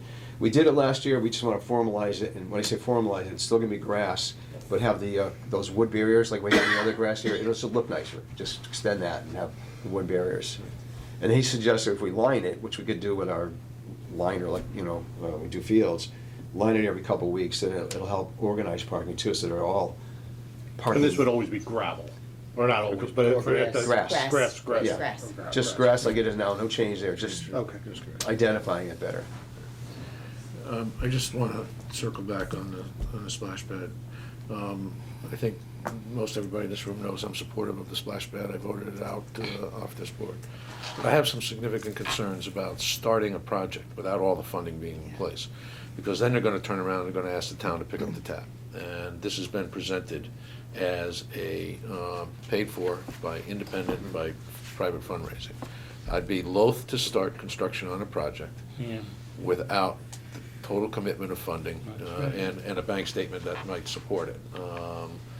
So I would caution folks in terms of the enthusiasm that this is going to get done this summer. They have a big task in front of them. The total number is $150,000, right? So this is something, again, I'm not sure. Sometimes I'm skeptical. I'm not sure this is going to happen in that time frame. I'm pretty sure it's going to happen. They'll raise the money eventually. But that's a tall order, $150,000. So. Have all the approvals been in place? I hate No. to have them spend No. money We've got without nothing. without any of the No, approvals in that's all place as coming well. out, Those are coming up. Public soon. hearing and planning and zoning are coming. Right, well, there's been some money spent To design. appropriately to do the design so they can walk through the permitting processes, which is exactly the right way to do it, so. Your biggest issue is gonna be the lead time, which is what you just mentioned. Right. Ordering the equipment could take 8 to 12 weeks probably, right? Easily. You It just mentioned that. seems like the $7,000 for July and August. I mean, there's gonna be a Well, water next cost. June, too. Yeah, next June. There's definitely gonna be a water cost, but whether it's really gonna be incurred in summer of '20. Right. You know, it's a valid point, and we don't know that, but I have, you know, It makes sense anticipating it to- might happen. it makes we- sense we- to try and placehold something. We figured out, okay, what's it gonna cost for water? And that was based on the architect gave us the total, he knows how many gallons per minute will come out of the little spray things and estimate how many days and so on. And then we, you know, I went to the water company and asked, what is the cost? And how, and so that's how we came up with like 7,200, I think it is. But look, very valid concerns, but you know, again, with the anticipation that might it happen, we thought we should put something in there. Gotcha. Can you entertain a couple more questions, Rick? Sure. You got you on the hot seat there. I just want to tell you, I appreciate your presentation because you really covered a lot of items that I had some questions on. But I think maybe just a couple more questions on maybe the overtime. So the overtime really kind of struck me just because of the percentage of the increase, and then you know, Mary Jane's point that the overtime in the past has only been about 20,000 or so, right, running the last couple of years. So I was kind of curious, you know, you kind of cited something like the rain and you'd have to catch up mowing, and I kind of thought, give or take, you would maybe see that in the past years. And then you're kind of citing the, I think it's the St. George parking lot or a portion of it as kind of the major driver, and I'm wondering, you know, does Public Works maybe have enough slack in their abilities and functionality to The take care answer of to that? that is no. No? And that's Okay. why he asked for us for That's help fair. on the roads, yeah. That's fair. And then with the ground maintenance that you hit on, I was wondering, what is the office trailer rental? Is that a temporary situation, or what's driving? That is a temporary situation until such time as we come up with a longer-term solution for that facility and the specific needs of Park and Rec. So they need additional space? They need additional office space, that's right. It's the park guys, not community center, down at the park garage. They had no bathroom facility, no place to wash their It's hands. not necessarily additional space, it's space Any that they should have space. had. Yeah. New I mean, they didn't have a place space. to eat Any lunch, place. wash their hands. Adequate office space. So we've been renting a trailer for just over a year now. I think it was around this time, maybe January last year, or late December. So it was only 6 months in the budget last year, so it's a full year now. So we had to reflect that in the budget. It's worth it if you can get down there to see what's going on. It would explain a lot. Last year, we had very photographs of the before and after, you know. It made a huge difference. Yeah. It's made a huge difference. So another. Bob, I don't know if you want to comment from the facilities task force standpoint, but Well, it's very true. You know, the difficulty, first of all, we've got that whole facility in the floodplain and all the equipment that's gone with it, so there's some bigger questions at large here, but it is true that the staff who are there for hours and hours every day in all sorts of conditions weren't afforded a place to use the facilities or wash their hands or a quiet, clean place to have a meal, and the guys were sleeping in the trucks. If they showed up at 3 in the morning to go out in the morning to sand and plow, they were going to sleep in the trucks because that was the heated room. So this trailer has made an enormous difference to quality of life and the quality of work, I think, that we get as a result. But it's true that there's a lot of work that needs to be addressed now. thanks, Bob. And was that cost in the budget last year? Or? Half a year. Half a year. Because we started it in January, so for half a year, now it's a full year. The other question I had was actually maybe, I don't know if it's the appropriate forum, but I remember last year we decided to take on some garbage collection. I was just kind of curious if there's some kind of follow-up or how that's going, or It's we're actually working great. saving some money. I think it's doing great. Again, I should appreciate, I think at the capital budget presentation, I thanked the boards for giving us the money to buy those vehicles. Well, it's a vehicle, and then it's an insert on a vehicle for the recycling. It's good. I'm happy to say I didn't have one complaint. I mean, in other years, we get complaints almost every week about trash overflowing, especially on the green or by the stores here. I didn't have any last year. Well, Rick, what I was really driving at is did it end up saving money? Was it do you have any data to show there's a better solution So, than the private provider? I think from an operating budget, it's about a break even, I think very close anyway. Capital, we had to buy the truck, but you all gave us an additional maintenance guy. But the cost for contracting was expected this year to be $45,000 contracted out. Our full-time guys get about 37. And then the dumping fee is about 8,000, so it's even, it's $45,000. Does that include the benefits for the? No, it No, doesn't, obviously. no.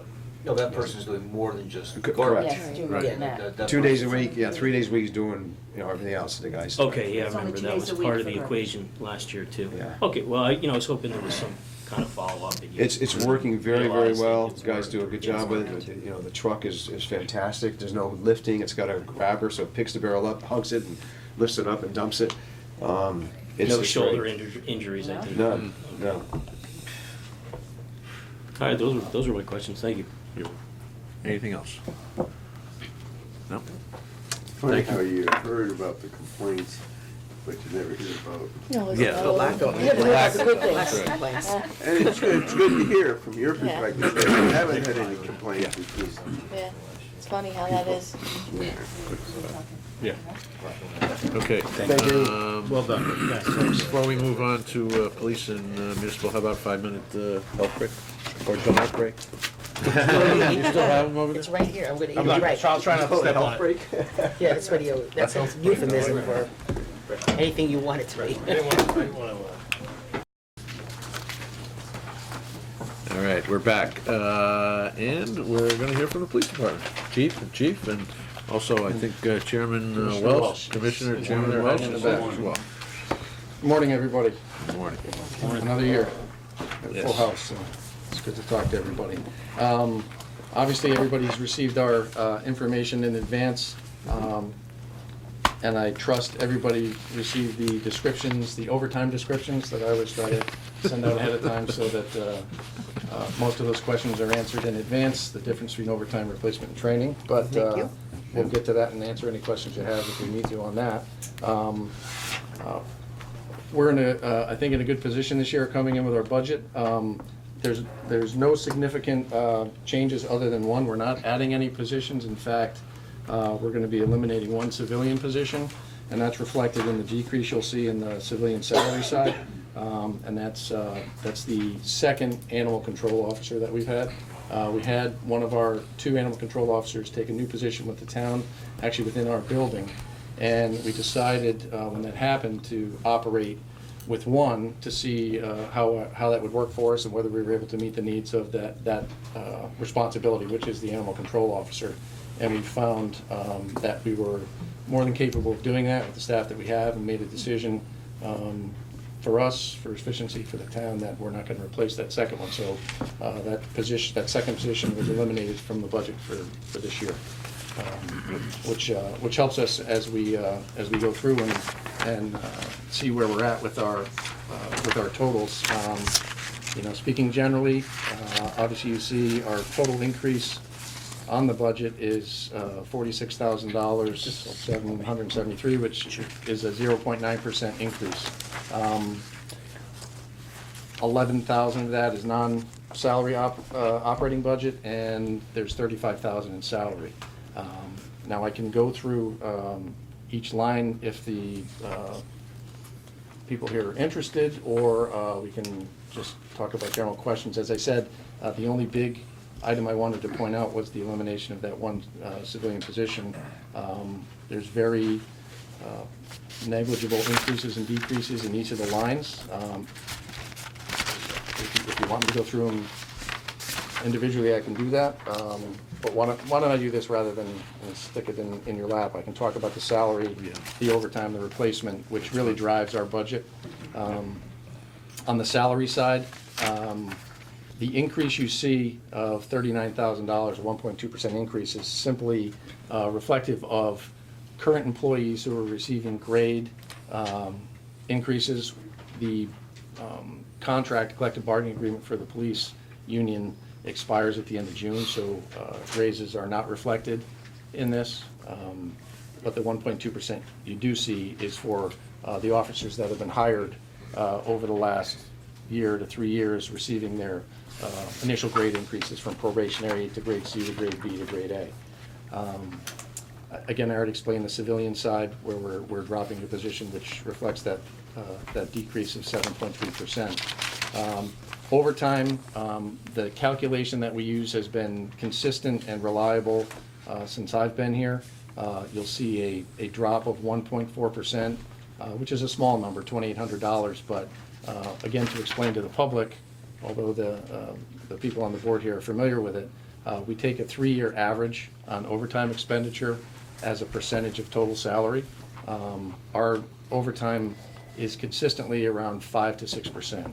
And for the public's edification, the overtime is specific to any time an officer needs to either stay over and work a case, for example, if they were called to a domestic dispute or a motor vehicle accident, or any investigation whatsoever, and it takes them past the end of their shift, they'll be working that.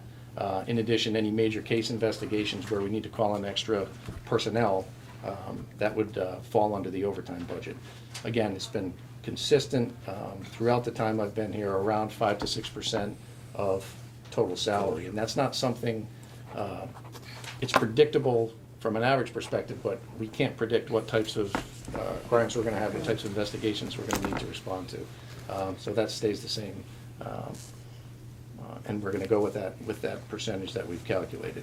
Training overtime, you see a drop of 6.9% or $8,600. Training overtime is specific to the amount of money we would have to spend if an officer had to work extra to complete mandatory training. For example, if they had to travel out of town. A lot of times they're going to the police academy. It's an 8-hour class. It takes them 45 minutes to get up, 45 minutes to get back, and we have to pay for that time. The training will also, overtime will also represent the requirement for an officer to work to replace the officer that's on training. So we have a minimum staffing requirement. If one of the officers who's working a day shift needs to go to a training that's mandated by the state, and by them attending, it drops us below our minimum staffing, we'll call somebody in to replace them for that. The reason you see the drop in the training overtime, the reason we're reducing that is because, knock on wood, our staffing is in a really good place right now. In the past, I've come to you and talked about being 5, 6, 7, 8, 9 people down. That's not the case now. For the last year, the trend has been that we've been almost fully staffed. And what happens is when that officer needs to attend that training, we have enough on the shift that we don't have to then replace them. We're not all the way down at minimum. We can send 1 or 2 people to training, and it's not going to cost us that overtime to replace them. So we're starting to realize, as predicted, when we have our full staffing, that we're seeing a decrease in not only training overtime costs, but the next one I'll talk about, which is replacement. Chief, if I can just interrupt. Sure. It might be helpful just to explain the gap between, now that you're fully staffed, how long it takes to get there from the time you hire a So on an individual process. Right. Right. So there's 2 ways that we hire officers here. One is what's called an entry-level officer. And when we hire an entry-level officer, the process starts by posting for the position. Between the time that we've tested somebody as an entry-level officer, that's somebody who's never been a police officer before, and the time that we take for them to be in the academy, which is 26 weeks. When they come out of the academy, it's another 12 weeks field training within our building. And then prior to that, obviously, prior to attending the academy, we do backgrounds, physicals, psychologicals, all that. You're looking at close to a year from the time we hire somebody, from the time we start a process to the time that somebody's on their own patrolling in Guilford. And that's a task, and it drains our personnel budget, and it drains our personnel because they get burned out working for all these open positions. Again, in the past several years, there's been points where we've been 5, 6, 8 people down. Right now, we're 1 down. What we're doing right now, and we've tried to in the past and not had a lot of success, is do what's called a lateral hire. So try to identify officers that are interested who are leaving other departments either because of personal reasons, for geographic reasons, they want to move closer to the family, or they are maybe retiring early from another agency, and we have an opportunity to hire somebody that's still got another good 10, 15 years in them, and is still a good officer with a good record from another department. So we're in the middle of a process right now to fill our one last position as a result of a lateral hiring process that we've held. And we have a couple of good candidates from other agencies, and I won't mention that where they're from right now, but we're hopeful that we're going to get that last person out of there. So when we do a lateral hire, once we do that process, it's a much shorter process for the hiring. We still do the background, the psychologicals, the polygraphs, all that, and then we just need to put them on up to 10 weeks of in-house training here. So we eliminate all the academy time and all the recruit time. So hopefully that was No, that's clear. great, because that explains why it's taken a while to get to the point where you are right now. Correct. Fully staffed. Yeah, I appreciate the question, thank you. Replacement overtime, which is it's a big number in our budget, and replacement overtime is essentially the requirement for us to maintain minimum staffing. We have a minimum number of officers that work on each shift. When somebody is sick, when somebody takes a personal day, when someone's on vacation, when someone takes a holiday, those are all situations that might require us to replace that person. The more fully staffed we are, just like in training, the less likely it is that we're going to need to replace that person who called in sick or has a vacation or took a holiday. So we're starting to realize the benefits of that. We're actually this year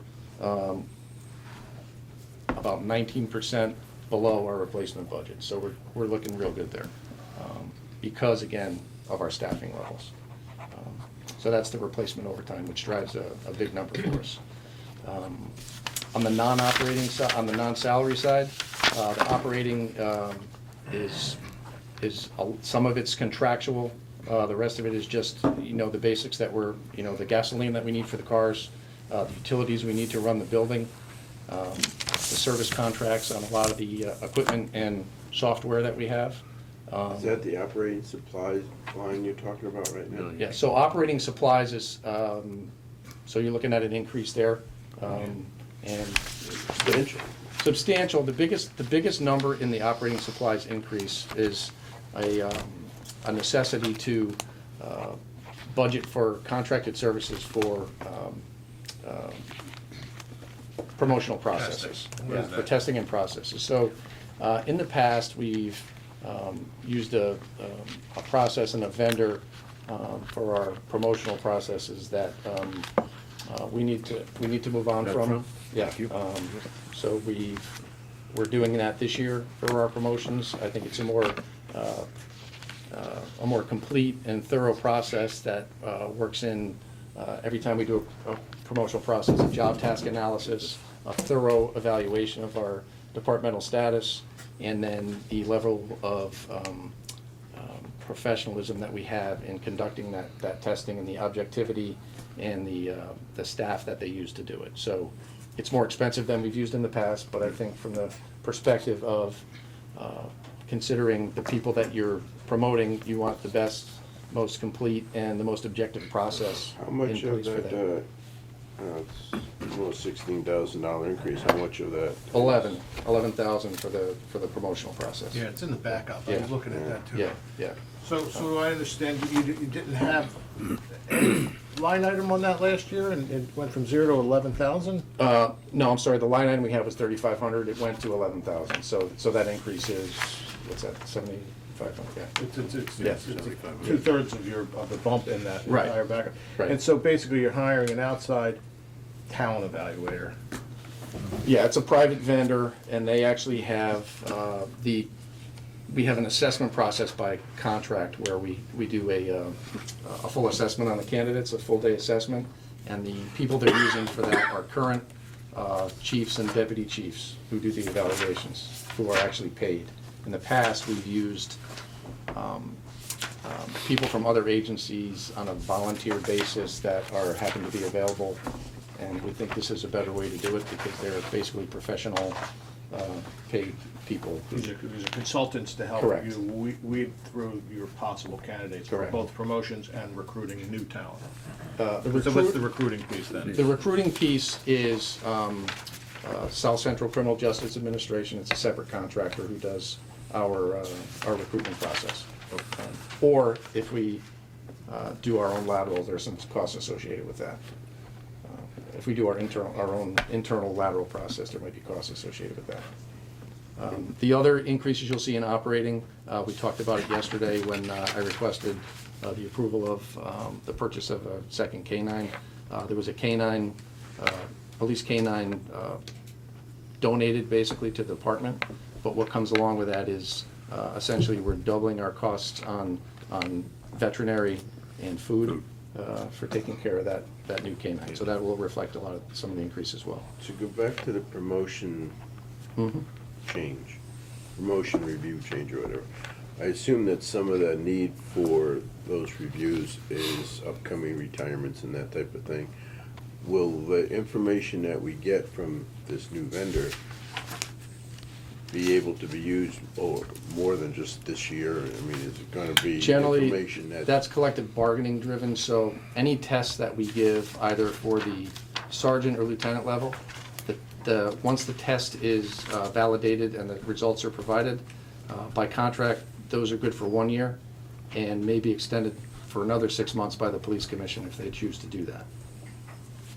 So, it may be that you don't need it, but we need to anticipate potential for replacement. Because last year, we used the new actually this current year, we're using the new vendor to replace a sergeant, and we didn't have enough budgeted when we used that. We had the old system budgeted. Now we can absorb that overage, but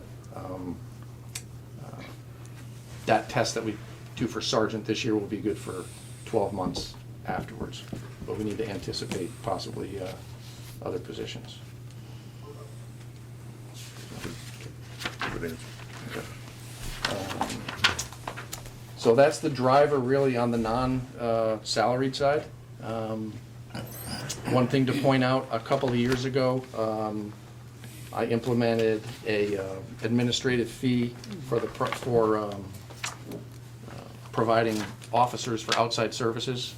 In the past, when you see an officer working on the street with Eversource or with the phone company, or sometimes there'll be special events where you have a road race, they need extra officers for that.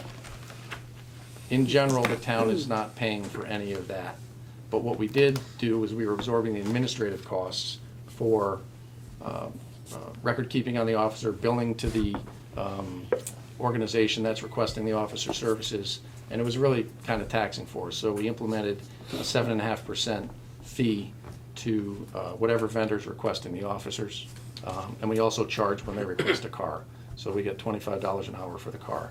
So what you see is, an revenue expense offset in that. So we've realized some revenue in regards to what we were doing that we weren't getting before. And it's a standard in the business. We never did it. I thought it was a good idea to start it. And I think it's fair when you consider the costs administratively associated with it. Excellent. So, 0.9%. Well done. Questions? Actually, just a real quick one. Just to go back to the overtime and the replacement, there was a, Sure. I don't know if you could talk about it, in part of the calculation, there was, in fiscal year 17-18, there was a bump in both. Replacement and overtime? Yes. Was that due to one of the questions I think Jeff had asked about, was it due to that bringing staff up to speed and There were two major reasons. Or was it an event or both? Yeah, there was both. So on the replacement side of it, it was due to the fact that we were, in addition to being officers, being down the number of officers, we had several officers injured. So while they were out, we still need to replace them. So on the replacement side, it was specifically a staffing issue. On the overtime side, which as I explained is specific to investigations and events, in 17-18 we had several major events that caused us to spend a lot of money in overtime. And it's just a cost of doing business. Sometimes it goes up, sometimes it goes down. this last year, you'll see it, we're a little under budget on overtime again this year, and I'm hopeful that we stay that way. I bring it up because it's to the point of you don't know what you're gonna get year to year, so Correct. you have to have those anomalies Yeah, in part of the calculation. And that's why we average it out. It really Right. does work well on the overtime side of it. Okay, thank you. You're welcome. I guess I'll just make a comment first, Chief Hutchinson. I've been sitting on this board for many years, and the police always seem to make a very conservative budget, and I think it's really a credit to the police department. It's very helpful to taxpayers that you always come in with a conservative request. And then I do want to understand a little bit about the replacement salaries, which always seem to be like the biggest issue, Yeah. the biggest question. But it sounds like you've kind of ramped up the staffing, and I think in your comments today, you said that's going to help with replacement salaries. Yes. But I am seeing that you think they're still going to increase for next year? Well, what we do every year again is we use that 3-year average, and the 3-year average does not include this current year because this year hasn't been completed yet. So we have to use the actual replacement numbers that we see in 17, 18, and 19 fiscal years. Okay. Because the 20 fiscal year isn't completed yet, that, as I said right now, we're about 19% under on replacement expenditures. Things are already turning around a little. Yeah, so they're turning around. So that number's not reflected in the average. So we've been going with the average every year because it's a consistent and predictable pattern. Understood. I Yes. think I visited your logic and realized Yeah. that it does work well, and it Yeah. smooths it out over the years. Okay, so we're kind of dealing with an average that might give you a little bit of positive news at the end of the year Correct. because things are Yeah, I looking don't see up. anything changing in that because we're already into. And then, as I understand it, it was kind of a recruitment issue, right? Trying to staff the department fully. Right. You're telling me you're even still looking for one more. Right.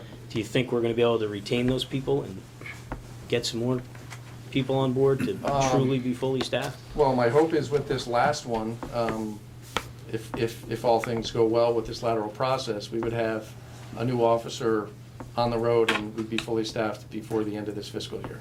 Okay, all great news. Yeah. Yep. And nobody else out for any other reason.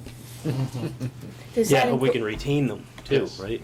Yeah, we've lost a few officers over the years due to moving to other departments that have a different pension. They're not flowing out the doors, but we have lost officers for that reason. Seems to be a modest salary increase. I said one of your lateral moves in here. Seems to be a rather modest salary increase over a trainee, over a startup police officer. You had a gentleman listed here. Yeah, so what happens is if we bring in, and I think I'm answering your question, let me know if I'm not. When we bring in. 86,000 is what I saw. Well, when we bring in a lateral officer, the commission has a choice and an option, if they've had more than 5 years as a certified Connecticut police officer, to bring them in at a grade A salary rate. Okay. And what that does is that helps us recruit people to come in here It's who an are incentive, experienced. that's Yeah, if that's answering your question. Yeah.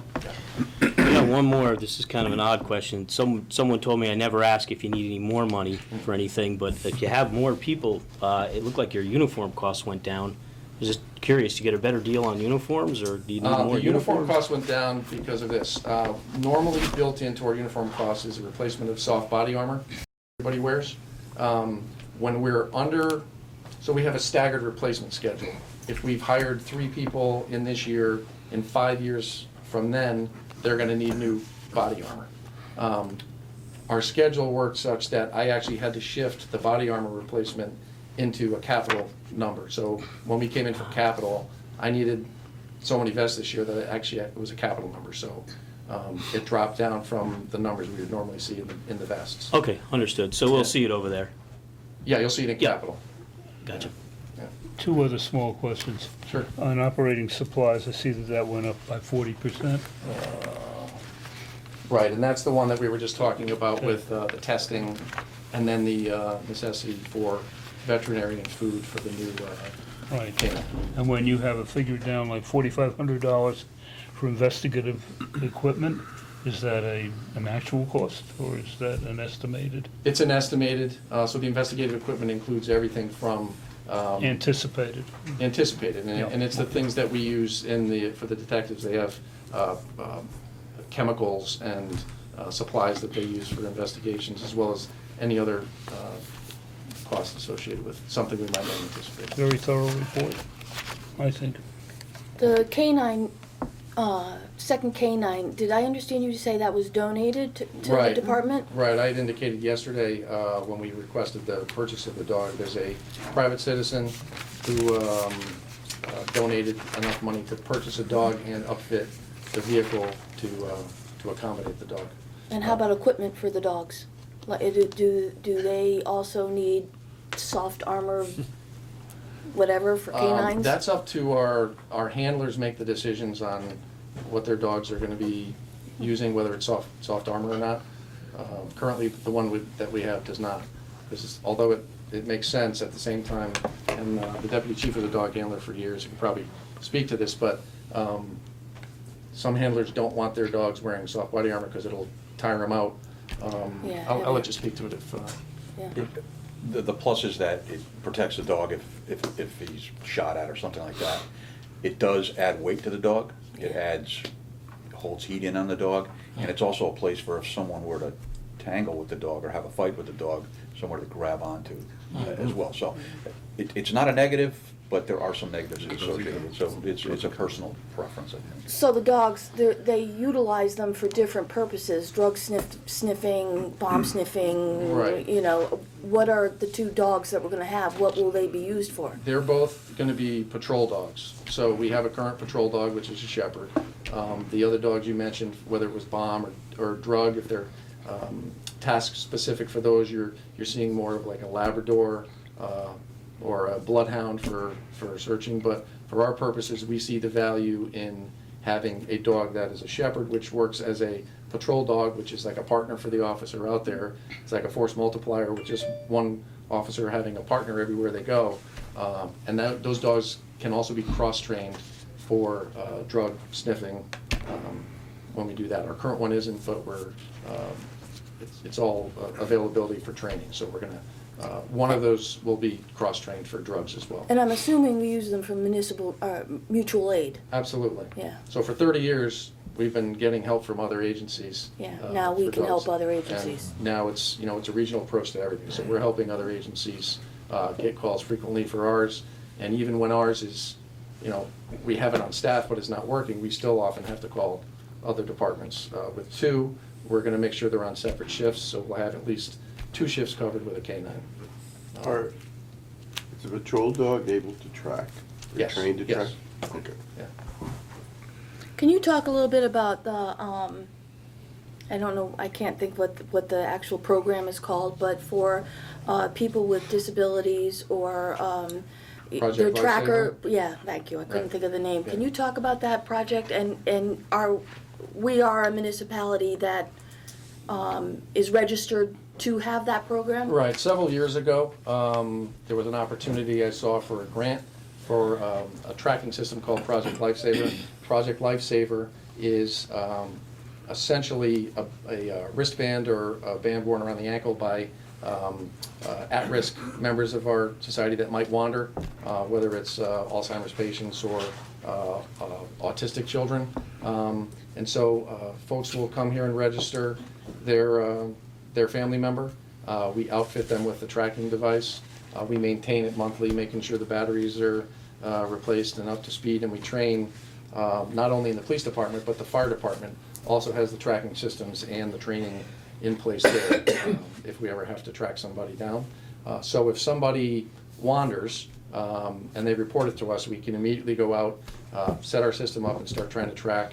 You may have brought it up because we had a recent incident on Christmas Day where a youngster left their home. The family called us, and our officers responded on Christmas Day and found the child pretty quickly in probably 15 or 20 minutes, I believe, specifically because of that tracking system. Right, because they had the equipment. They had the equipment, they were right. registered, they had it on, we went down with the equipment, and it tracked us. But the flip side of that is we had an incident, it's gotta be 10 or 15 years ago, with an elderly Alzheimer's patient up off of Bullard Drive that wandered into the, Right, that time we needed a helicopter. yeah. Yeah, so at that time, we employed the assistance of the state police helicopter. They have forward-looking infrared on the helicopter, and they actually found him off of Bullard Drive. And that was a save as well, and Yeah, effective, but thankfully. might be a little easier with our Project Lifesaver system and probably less expensive and a lot quicker. Now, is there a grant or a program that supplies the batteries for individuals that register for this program? Or is this something the department absorbs? We absorb it, it's not Not overly expensive, it's kind of minimal on the battery side. But we already have the equipment placed, that was all from a grant. How many do we have in operation at this point? How many clients? I think we probably have around 20, yeah, probably 20 or so. And it's no cost to them, just we encourage people who have family members that would fit that need. Is this something that you promote through like the seniors? Or? We promote it through seniors, we promote it through our website. Every time we, on the save, we put it out there to remind people what the options and opportunities are for, the at-risk family members that they might have. The department does a community survey each year, Every 2 years. every 2 years. Yep. You just completed one. We're actually up for one this year. So we did one in 18, we'll be up for one in 2020. Do you get feedback from the community? Do they fill that survey out and can you talk to what feedback you're getting? Yeah, we get feedback. Honestly, we don't get as many responses as I'd like to have. That's So too when you have 23,000 citizens, we've tried, I've been doing this for years, we've tried everything from making phone calls to everybody, to putting things in the paper back before social media, to now we use SurveyMonkey, online types of things that you can access through our Facebook and our website. Would love to see more responses. I will say that. But I think you probably there- get more responses off of your Facebook page. We do. We get a lot of responses on Facebook, but not as scientific. Yeah. As you can imagine. We'd like to, when we're looking for specific feedback, we'd like to develop the questions and look for answers that'll help us in developing budgets and in providing services that people are looking for. Anything further? Thank you very much. Okay, Thank you. thank Well you. done. Thanks very much.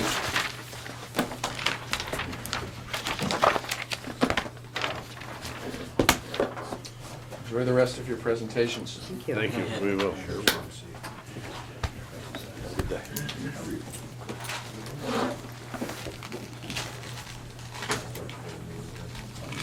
So long.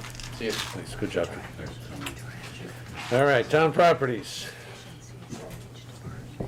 Another outrageous increase. Good morning, Steve.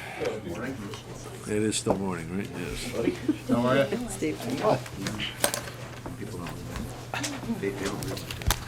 What have you got for us, Steve?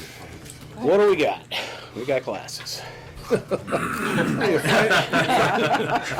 Finally conceding, huh? What are you gonna do? This is your book club. What are we gonna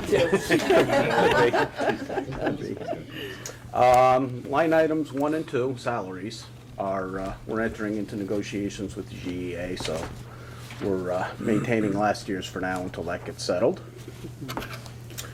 Line item 3, overtime, we're keeping that as $3,000 just to cover any surprises.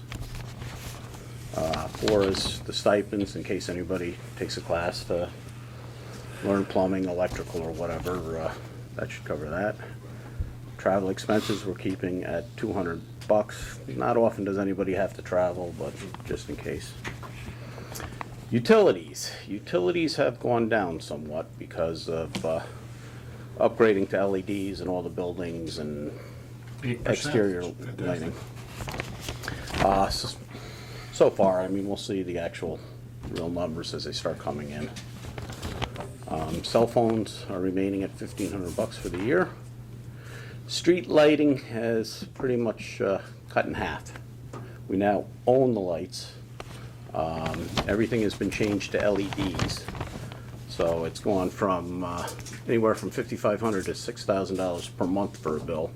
Now, the most recent one was about $1,200 for the month. And by virtue of owning them, somewhere down the line, there's gonna be capital expense. Well, part of the savings there will go Next into a new line item, Next which line will item. be. Oh, there it is.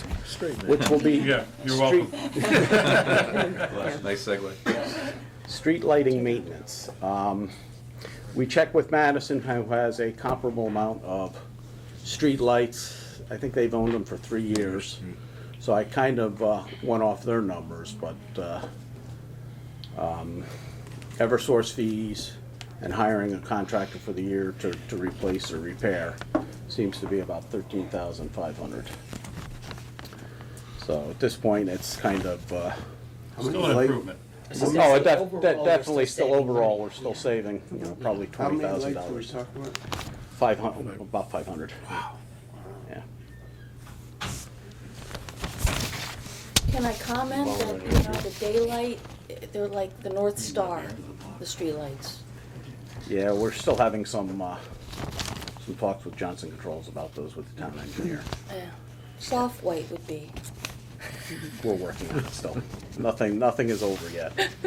Yeah, you don't wanna replace working bulbs, you know, No, but some of them are. Well, there's some question as to what the appropriate standards are and whether or not Johnson Controls installation incorporated those standards. So Yeah. there are discussions going on with them Start about that. compliance. And if they are not compliant, then it'll be their responsibility to absorb the cost associated with the replacement. Upgrading. Next line item is fire hydrant rental. That will be going up as we are adding, with the Mulberry Water Project, more hydrants. We don't know when they will be online, but I'm assuming probably towards the end of the summer. How many hydrants do we have? There are 377. Yeah. 377. 377. And that 377 includes the new Mulberry Mulberry Point. Point, yeah. And in my speaking with them regarding that, they do their readjustment January 1 of each year. So depending on when those go online, that's when we'll start getting billed for them. So, if it goes in December 31st, we're on the hook for the whole next year. If they go in September, we're not on the hook until the following year. So that's the way it was explained to me when I spoke to them, so. It is what it is, but this is one of the biggest surprises that I saw in everything I've read coming into today. I mean, what do we get for $1,200 a year per hydrant? What do they do? Water pressure. We get water pressure is basically it, the ability to draw The ability water to- when needed. Yeah. Yeah. You're on a long line of illustrious public servants who have. Question this line for years. Every year. Every year. Every year. It's just awesome. And it's. And they're guaranteeing, It's guaranteeing water pressure is the best explanation I've ever heard. And the fact that there was, they're doing a lot of water projects down around the green. Presumably, they're responsible for making sure those mains are gonna be there in a crisis. I think we want to take over the water tower up on the hill, do our own. Probably get a Jeep now. I think it's important to note, though, a significant part of Guilford is on wells. So, I mean, keep in mind, 377 fire hydrants probably cover, probably 1/4 or 1/2 of Guilford, If where the that. rest of the town is reliant on Pump wells, trucks. pumps. And pumping and- trucks. No, the fire truck still goes to the hydrant, gets the water and goes back and fights the fire. Well, that might be. In some areas, there are ponds and Ponds, things, but that's yeah. very limited. Yeah. I mean, the tankers are still Still filled running. up in a hydrant. Yeah. And as Guilford's representative on the Regional Water Authority, I'm a little familiar with this because it is an annual discussion on the other side of the conversation. And you hit it on the head that it is, number one, the rates are kind of regulated, so there isn't too much flexibility in every discussion we've had with different towns. It ends up being a frustrating discussion on both sides. And it is simply a matter of water on demand, and the hydrant requires a certain size pipe. You got an 8-inch pipe compared to a 3 or 4-inch pipe. It's a lot different to maintain everything. And it's one of those regulated things, and it's frustrating on both sides, and it is what it is. It's expensive It is expensive. Yeah, Both but, sides. on both sides. It's a lot of money. So to your Can't fight 'em. to your point, we have what, about 100 and Tom, we're at how many miles of road? 100 and About 186. 186. That 300,000 linear feet of pipe for hydrants works out to about 57 miles. So it's Substantial part of Guilford. yeah. So all right, Steve. Cemetery maintenance, we're keeping at $600. Clothing allowance, 5 guys at 300 is $1,500 a year. Repair and maintenance, we're pretty much, I think, maintaining what we used last year. Equipment, that's replacement. That's supplies and stuff that we buy that we typically replace. Repairs and maintenance is outside vendors coming in and doing the maintenance on HVAC, sprinklers, and others. I think it actually went down a little, and I'm attributing that to, I've got a lot of new boilers, a lot of new lighting, and, the elevator here is new, so I'm hoping there will be minimal problems. So that cut down a little. Maintenance supplies, which are what we buy to do maintenance around town, is at $18,250. Seasonal decorations, which typically is Christmas holidays, is $24.15 as it's been. And vehicle maintenance is staying at $6,000. I mean, they're all a year older, so just to keep them up and running.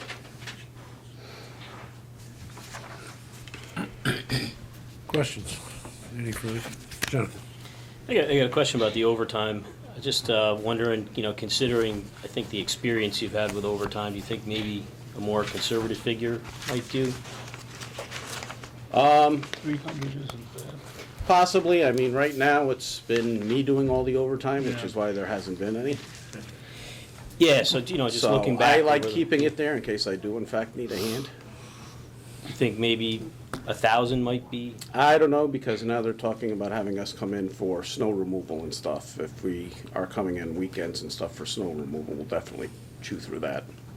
Okay, and then the other thing that I, question is the streetlights. I kind of wanted to understand a little more. We used to pay $5,500 to $6,000 a month, but now we are incurring the costs on line $54,500 and $54,550 for approximately $50,000? 48,000? 48, the And then cost do of we- street lighting plus the Maintenance that maintenance, we- yes. We didn't do the maintenance before, now we own. Now we- own the hook to maintain. With Right. the energy, part of the energy performance contract was the town. Upgraded to LED. Yes, I'm trying to kind of get a feel for, is it a wash, or do we have to pay the electricity, or are we saving money now? We're still paying the even when we take electricity, into but account the we're maintenance? saving about $20,000 a year. Okay, That street lighting is the cost of electricity. That's So when it's the electrical bill. The electric bill. okay, The, so that's the 35,000? Yes, that's the 35. actual electricity. Okay, for the- and then the maintenance is 13, Yeah. so comes out to about 20 48, Yeah. and then, I guess if we took the higher figure, 6,000, that works out to what, 72,000 a year, so Yeah. about There's a- 24,000 there's a pretty savings? good savings. Okay, I mean, I'm inspired that we're Yes. saving, and, Right, this and was the whole point. And the 13.5 is an estimate of, We're shooting from the hip. We're Yeah. going by a local town that's pretty you know, comparable. next year at this time, we'll have a little bit more It's more- experience with our maintenance and, as time goes on, we can adjust that number up or down depending on. How does that work, the maintenance? So say one of the streetlights are out. Where does a resident call to report a streetlight out, or is there someone that's, Typically the police department. okay, so now the police And they have the department calls. contacts and stuff, and then the bills will be sent to me. And we'll have to get a We'll be issuing, yearly, we're gonna be issuing an RFP for maintenance Maintenance. provider, because we're not gonna get a bucket truck and go out and do that Yeah. ourselves. So, I believe March is when, I think is it March when we need to go out to RFP? Because our contract, not contract, but the warranty and the installation period with Johnson Controls ends around that time. So that's the number, that there's a flat fee in there associated with Eversource. with Eversource. There's also that. You're gonna have to hire a contractor to be on retainer. Now, the good news is these lights come with warranties. Most of these new fixtures all come with warranties. So the cost to replace them will be borne either currently from some of our replacement stock that we have in place today, but that will be replenished by Johnson Controls under the warranty provisions. So. How long is the warranty on a light like that? I think Johnson Controls only owns it for a year, but typically these LED lights, if they're gonna fail, they'll fail in the first year. If they last the first year, they typically, I guess, go at least 10 years.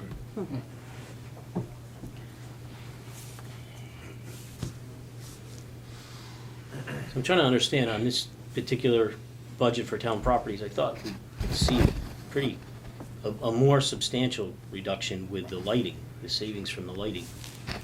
I'm just wondering, I haven't tried to add up these numbers, but, Well, we might, because the 13,000 is their best guess, so it might potentially be. no, I otherwise. just mean, I don't even know if do these numbers really add up to 988, giving us only a $14,000 reduction, because we've got reduction in full-time salaries, reduction in utilities. You've got a significant increase in the fire hydrant rentals. I think this, you might even be better than you think. It just doesn't feel like these numbers are Well, adding that, up. but you also gotta remember that there's no salary adjustment yet. True. We're maintaining. True, but I just meant what was presented in last this page here that we see. Trying to kind of add it up I in my head a mean, little. utilities went down a little chunk, street lighting went down, probably 40,000 according to this year, to proposed. Like just in salaries and utilities, it looks like you've got almost 9,000 savings there. And then it looks like you should have another 20 or so from the street lights. And yeah, But then you gotta 25 look at back the for the fire hydrants. Hydrants, yeah. That's a huge The hydrants expense. was $25,000. Ah, I'm sorry, I missed that. Missed the fire hydrants, even after the discussion. Okay, then that balances out about right. Yep. I have a My simple apologies. question. Thought you were doing phenomenal, but these darn Not fire so much. hydrants. Just doing well. Darn fire Seasonal hydrants got me. decorations. Yes. Is that just the extra tree? Christmas tree, It's all the Christmas trees. wreaths, the bows, any flowers we had out front of the town hall. And that must have been the second tree that when it jumped between 18 and 19, it doubled. Oh. Well, that's good. Well, that was finance department wanted more decorations. I was told. Wow. Yep. It's this Mrs. Claus costume that That's cost. it. Oh, well, that was worth it. That was worth it. Okay. No, but even the decorations are getting more expensive. Yeah, I just noticed, Did double. it's still not a big deal. I'm just realizing our savings in lighting just got eaten up by the increase in the hydrants. Ouch. Yep. And it still came down, so. Missed that. Good. All right. Anything further? Steve, thank you very much. Thank you. Thank you. Engineering.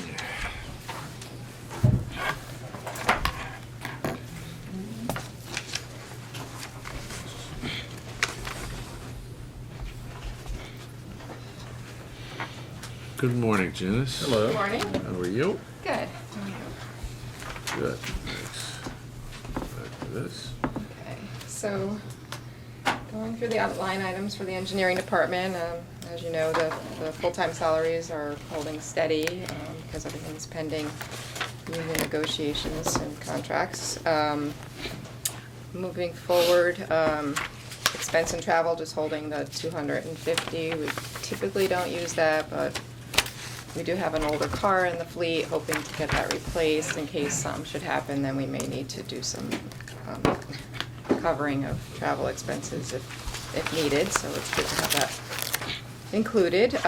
Uniform and clothing allowances by contract, $300 for the assistant town engineer. Typically boots and things like that for work out in the field. Contracted service is holding steady again with the $20,000 request again this year. And some of the components of that really are primarily for the MS4 compliance and stormwater testing associated with the stormwater permit for Public Works. And we're allocating about $15,000. As you may recall, I went up last year on that line item for this purpose as well.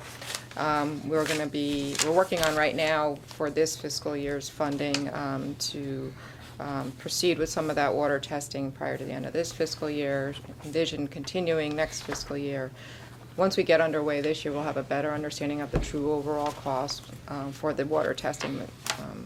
Depending on the conditions we find out in the field, it can be rather costly for those water tests.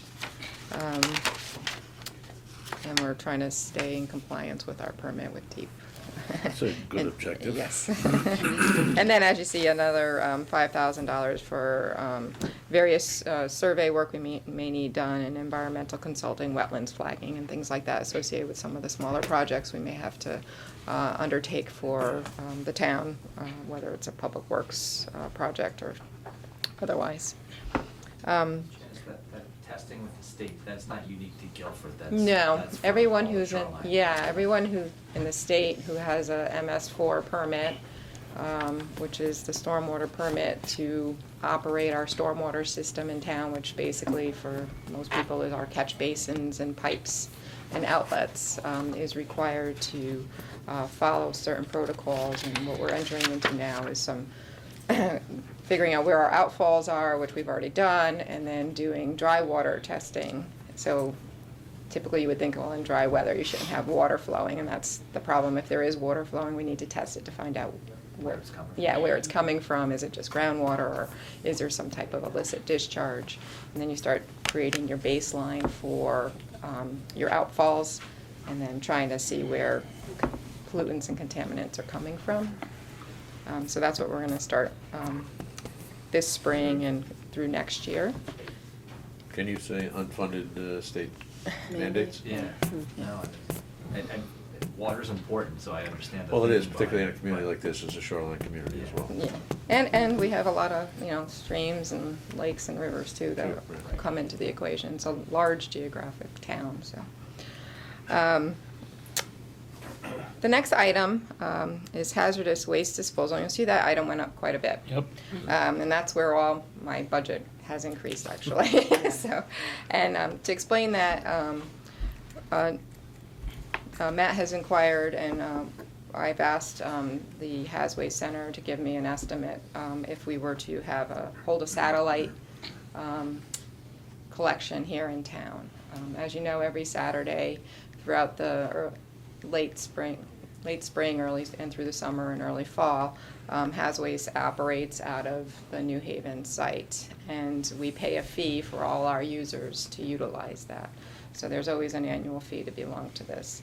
But if we have our own site here, and we're looking at possibly sometime in April to try and have that, and we may be doing it this year, so there might be a need to cover those costs too, because I didn't budget for it. But that would be an expected increase in the number of users, obviously, because it'll be more convenient for people. There's also some site costs that are associated with that. We have to have dumpsters for materials that aren't considered hazardous when they're brought to the center, and still have to dispose of them properly and such.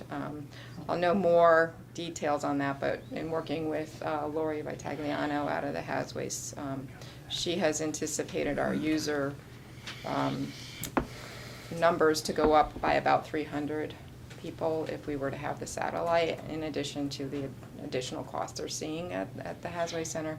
So this is almost $13,000 increase. And how would the material get transported from here So it's actually, they basically set up a satellite right here in Guilford. We're looking at a couple locations to see if they'll work, and I'm waiting for the contractor. It's Clean, I think it's called Clean Harbors does the actual collection. Oh, So they set we're up. not doing it. No, We're we don't paying do them to do it. it. Yeah, we Oh, pay them okay. to do Yeah, I was it. gonna say, that's pretty Right, we elaborate just have- operation now. Yeah, that's Yeah. much better. And so what we white do suits, is, we do have to provide staffing, you know, to, Volunteers. you know, help people, you know, take in their names and all that, and direct them I and think we're help. doing that already on a Yeah, we rotating do that basis, already, yeah. so we do that twice a year down in New Haven, and we've been getting volunteers. We got volunteers last year, which Matt was one of them, to help, you know, staff at least 2 days down at the New Haven facility, and obviously holding it here in Guilford, we'll have to staff it entirely with our volunteers. And it's, you know, and keep in mind, it's advertised, so it's not necessarily just Guilford people can go to it, it's anyone who's, you know, in the area, but we think it's a good outreach to the community to make it a little easier for them, and as you know, we did stop collecting the waste oil at the transfer There station. were some complaints about that. Yeah. I wondered That's- whether or So not the- people stopped That's the doing genesis. the right thing. That was the genesis of my reaching out to our organization about what we can do, because we did receive a significant number of complaints when we shut this down 2 years ago. And every once in a while, I get somebody calling, you know what people are doing with that, my engine oil, you know, they're dropping it in the Yeah. woods, or they're doing whatever, So, so. so we that wouldn't hasn't run shown it to or be set the it case, up, but- it would be a contractor that's Right. whatever. Yeah, so this gives that added level of convenience to folks to have a place My to. understanding when that oil situation developed, it was like an extremely expensive test. PCBs, for the Whatever it PCBs. was, but even like one little drop contaminated the whole thing, and Right. we were responsible for this, that, and the other. I'm a little concerned about location and containment, but I guess that's what they do. Yeah, this They're will all be responsible for it. managed by Clean Harbors, and, you know, So so when we it, stopped this 2 years ago, that was because we had to, right? We didn't No, we choose didn't to. have, we opted to. Well, but because of the this. cost would have been phenomenal. Right. well, there's a, if you're collecting oil, it's been a trend that there's been some contaminated oils being found, and if you don't test for the contaminants, PCBs, if you don't test for the contaminant, and your hauler loads their truck with it, and now you've contaminated his entire load, then, you know, there's been communities that have been on the hook for tens of thousands of dollars for disposal of this now contaminated load. And logistically, it's a little challenging also at our transfer station where we're located you'd have to actually shut it down, test it, and then have it picked up. So you're gonna have an inconvenience factor no matter what to shut down the receiving tank in order to test it and then have it picked up. And then if it tested positive, then at least you're limited in terms of quantity of contaminated material, but you'd still have to pay for it to be properly disposed of at a higher rate than just the oil. So at the time, it was decided by the town engineer to just halt and, you know, limit our exposures and the added cost of collecting the oil. And in that vein, we saw an increase of use at the Hasway Center. So we already saw our cost go up last year because we had more users using the Hasway Center for their oil disposal than our own. Will there be a user fee associated with this? We pay the user fee annually in this line item. But alone. not when you show up to drop off your stuff. No, the user themselves doesn't pay for it, the town pays for it through this line item. And if we do a satellite site in Guilford, how we'd end up paying for the satellite site? Right, yeah, based on the Be interested to information. see what that number is going to be. So just keep in mind, if someone comes from Madison will be charged for their user. It's only the Guilford users who will be charged for it, but we're anticipating, because it's so convenient, we'll have a higher uptick of users. Will we get a lower rate because it's? Volume discounts? No, no But volume is it, discounts. you know, is there any opportunity that, because it's gonna be located here, residents won't be going to New Haven, so our count in New Haven might be lower as well. Is there an offsetting? She, you know, I left it up to Lori based on her years of experience. She had gone from, you know, up about 300 in terms of number of users based on her understanding of other communities who've done satellites and the rest. So we don't know the number until we get billed from them, and unfortunately, I haven't even been billed by them to say how we're doing so far this year. So, you know, I mean, considering we charge for regular household waste, is it standard throughout the country or state or whatever that there is no charge to the consumer for this service? So this is hazardous waste, which we're not licensed, obviously, to handle at the transfer station itself. All recycling at the transfer station is free, except for those items that we have a significant cost to dispose of. Tires. Recycling is free, but not disposal. Right. But tires, Freon, things like that we do recycle at the transfer station, we do charge people for it.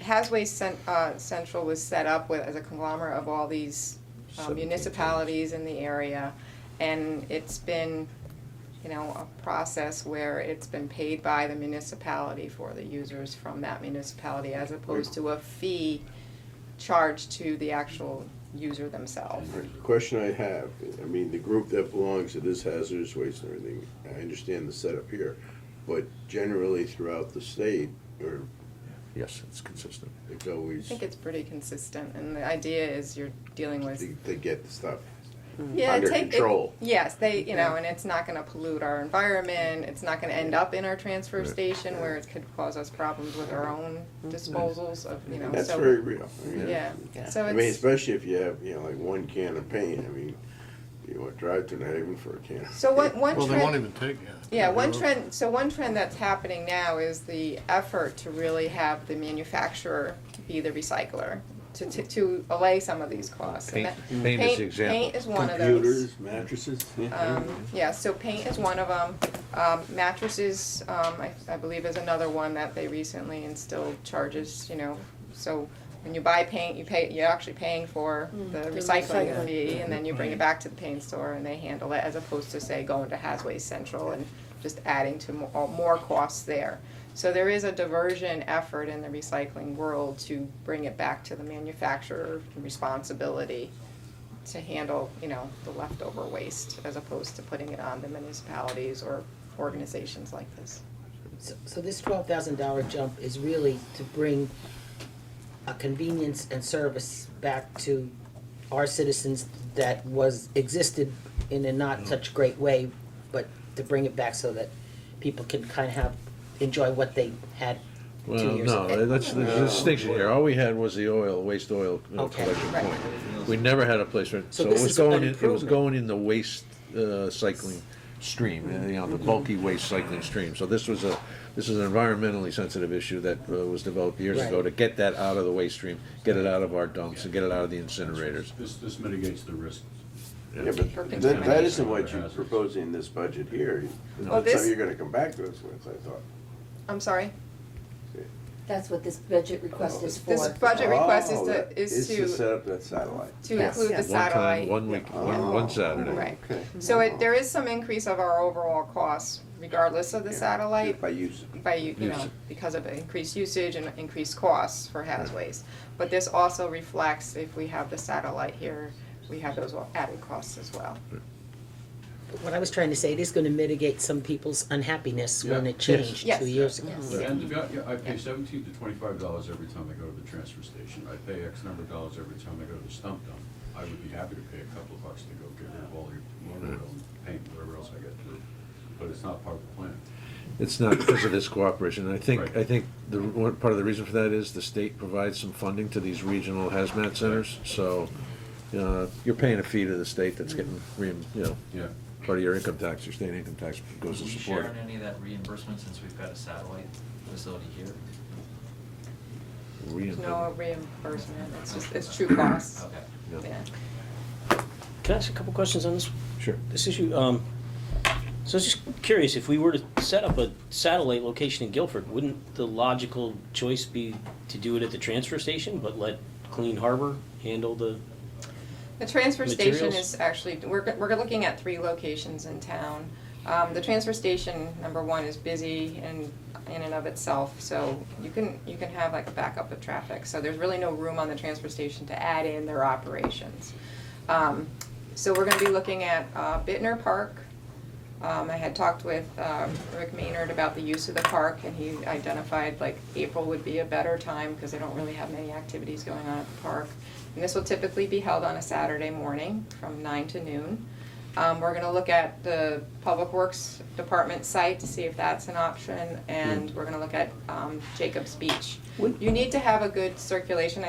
Personally, I think Bittner is probably the best because it's most centrally Yeah. located. It's got a lot of room on the site. You know, you don't wanna have traffic backed up out into neighborhoods and roads. There are lines. Yeah, there'll be lines. It's not difficult, but there's a queue. Yeah. You get in, you gotta fill out paperwork, there's Right. people that gotta check. Once you're in there, you're not touching anything.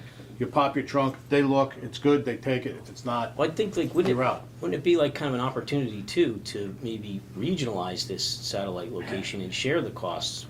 Well, we already as well. do, so. That's what New Haven is for. Yeah, so New Haven is the central one. Well, I mean, Where all share the town- extra cost for the satellite site. So, So you know, Madison- obviously Madison more convenient Well, to come to Madison the holds transfer one station. every year.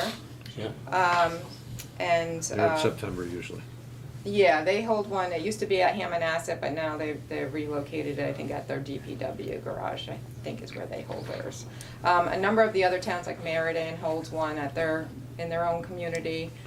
I don't have the list in front of me right now, but there's a number of towns hold satellites in addition to, so the satellite operates the same day that New Haven is operating as well. It just provides just convenience to your residents, that they don't have to drive to New Haven to And then I know I prefer hazardous materials going to the transfer station than the park. Well, hazardous personally. materials can't go to the transfer station. He means as a location. As a location for Oh, the satellite. yeah, but Yeah. Clean Harbors will make the determination whether the site works for them, and they are totally responsible for, you know, making it safe and not being a contamination problem for the park. And it would be in the parking lot. We're not gonna be in a field or anything. It's gonna be on asphalt. That's. No, I mean, I really understand, sad. but Yeah. just general preference, I'd be like, oh, the transfer station It's seems really more of a way more logistics appropriate. challenge.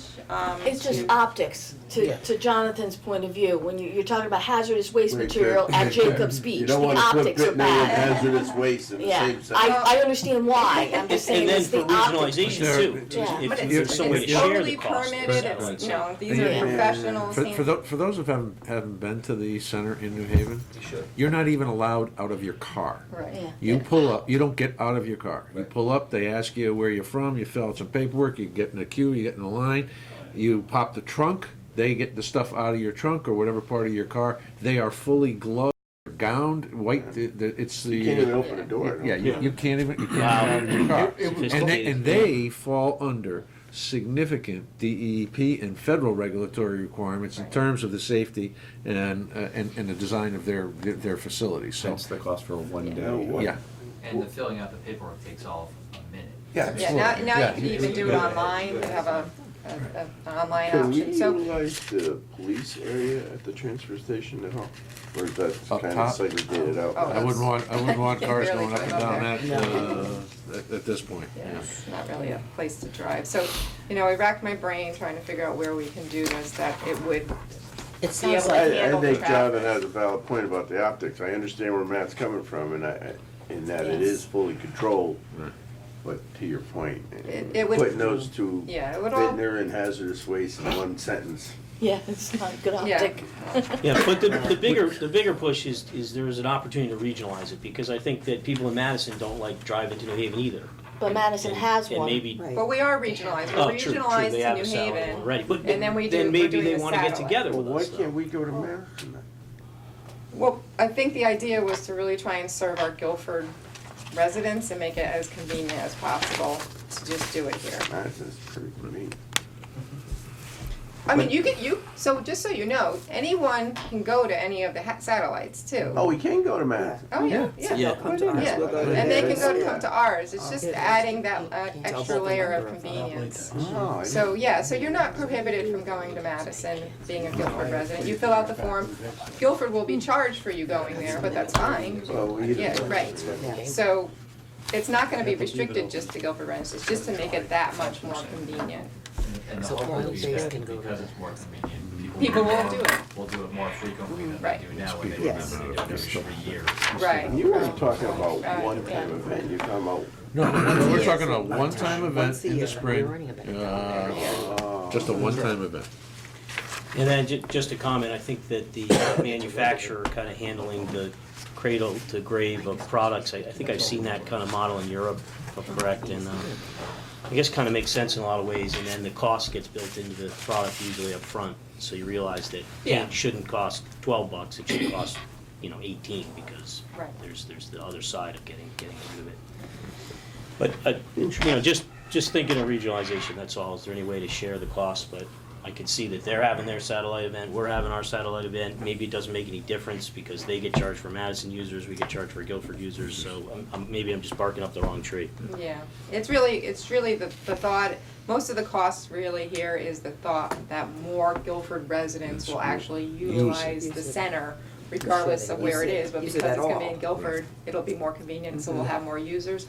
That's what the increase in cost primarily is for. There's some secondary costs of, like I said, of added dumpsters and things to support that day, but those are minimal to the actual number of users. So it's really going from, an estimated 400 users per year to estimating like 700 users, because of the convenience factor. It would be nice to pass on some of the cost to the users, but I also see that, now you make them go, they fill out paperwork, they wait in line, they pay a fee. And I mean, it's absolutely wrong, but I think people would, Dump they the might antifreeze dump down the storm drain. chemicals, and that's Yeah. the last Yeah. thing that we need, It's getting that really, in the drinking it's an water or environmental anything like that. concern. I also think there's a public part to this where you have to advertise it. I can't tell you the amount of times I'll be driving by Hammonasset and see their sign and go, huh. If I had known, So the Has Waste Center does do a lot of advertising and outreach and then shares it with the communities to do our own as well. And we do put the signs out at the transfer station every year once the center's open to remind people who use the transfer station.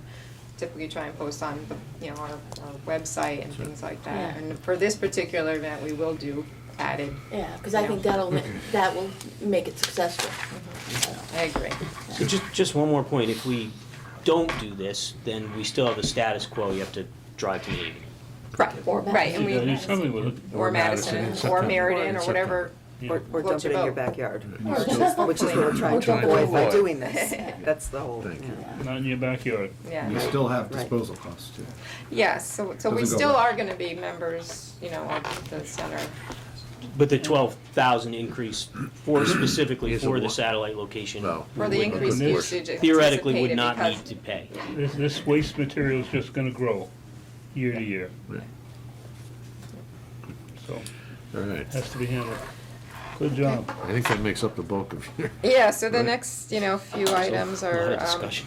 the copier lease and supplies. My department covers all the copiers and large format printers and such that we have over in Town Hall South in my budget primarily for the leases. And I'm holding steady on that number, I believe. And then, coming down to office supplies, it's our usual operating expenses, minor tools, road striping and signs. Primarily, I've been utilizing this account, both Public Works and I have this line item. I utilize it for the town center, some crosswalks and things like that need to be done, whereas Public Works uses it for a little more outside the town center for other things like some crosswalks, but mostly line striping and signs that they have to put on all the various locations that the police department authorizes. Including, this is for striping our parking lot behind Whitfield Street and things like that, so. Next item is permits, dues, and subscriptions.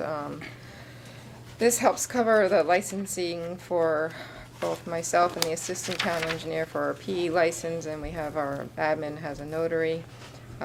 We also cover costs for any DEP permits we have to apply for during the year, and for any small repair projects and things we come across, as well as our MS4 annual permit fees and such, and memberships to other professional organizations and workshops and things. Education and training, again, $1,000 for any opportunities for training for our staff.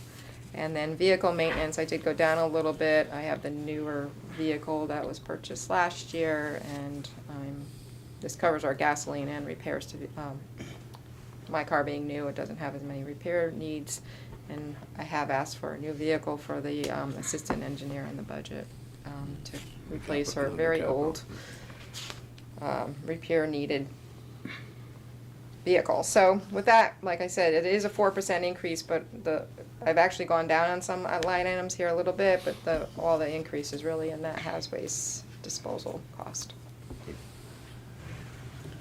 Just one question about your assistant's car. I mean, I don't know the trade-off sometimes, whether it's you want to repair it or replace it, but how old is it? That was on capital. That's- I think it's a 2002 or 3. It's a Okay. Ford Explorer. It's getting pretty old. It's pretty rusted out, and we just did about $1,200 worth of work to it. It's not really that roadworthy. She has to go to a training in Durham. She'd rather use my car than her car, quite frankly, to get there. So it is not in great shape. Doesn't say. It would doesn't be have my- the year and the yeah, it would be detail. my backup. Good. Any further questions? Thought I had it. Hearing none. Janice, thank you very much. Can I Oh, just add yes, one you thing? certainly I know the building official, you're gonna hear from her tomorrow, but she has an added line item for outsourcing some scanning and microfilming of the documents that come through the office for building permit purposes. I just wanna kind of speak in support of that and point out that, because my staff is shared with her staff to do some of the work for her. And it was an item that was paid for through the engineering department, I think a few years back, prior to the big scanning operation we did. And it'll be helpful twofold. It will take some work effort off of the admin staff, which is pretty busy with permitting. And also, it will meet the retention requirements. For whatever reason, several years ago, they stopped microfiching everything, and so now we're required to retain all the paper. And we're running out of room, so it will, if we have it either microfiched or microfilmed as part of the outsourced scanning, we can then start destroying the paper, with permission from the state library, and that will be a great benefit, not only to the building department, but to all of us who share the space over in Town Hall South. So I helped with, it's a process that's been done in Branford. It's been pretty successful when I was there to really keep things kind of in a rotation and keep the paperwork from piling up, and yet still retaining the information for the property owners. Just to follow up on that, it's also helpful for the public as well to know that there's access to it, that once they're archived and indexed properly, they can be accessed quickly and correctly, and Right. that has a big dividend, aside from the benefits to the town in terms of reduced time, staff, and all that stuff. Right. So there's a public benefit as well. Mhm. Yeah. As much as I agree with the retention part of it, when I hear the word microfiche, it's the same conversation I had back then. Oh, I know, I agree with Do you. you foresee any chance of that That's- allowing more modern technology? Well, the CBOA worked really hard, and I think there's going to be a new round of efforts to try and address this with the state legislature to try and. Right now, if you accept something in a digital format, then that satisfies them that you don't need to microfilm or microfiche it, and that scan is considered Are we retained. demanding that new applications be digital? We're not there yet, and you still have a lot of paperwork that tends to come in, especially with your homeowners and your smaller contractors. Larger projects, we do require that they provide us the digital. Will putting more and more of our files on microfiche prohibit us in the future of getting it digitally? No. So we're gonna not just microfilm it. we're also gonna scan Scan it, it. and we currently scan everything Right. anyhow for that retention and for the ease of the property owner or anyone That's to why come in I and just find wanna it. make sure that putting a microfiche, No, we're gonna have it's to go gonna through be, some new process. you're gonna get, the product is not only gonna be microfiche, you're also gonna get the, the Right. PDF scanned version. That will be put into our system that we're currently utilizing to file away all of the archive documents over. Give Matt something to talk about Yeah. at COG. Well, actually, it's at CCM. You're a straight man for me. I have had conversations with Brian O'Connor, who's the lead lobbyist for CCM, on this specific issue, and they're going to work to raise a bill to allow people to use electronic, traditional electronic files as opposed to microfiche. This is obviously an issue that every municipality in the state is facing. Is there an organization of engineers or building officials? Building officials have tried to address this in years Okay, past. so you're lobbying on, okay. Yeah. All right. Just- That's all you can do is Just to come keep back to working. blaming the state library, I think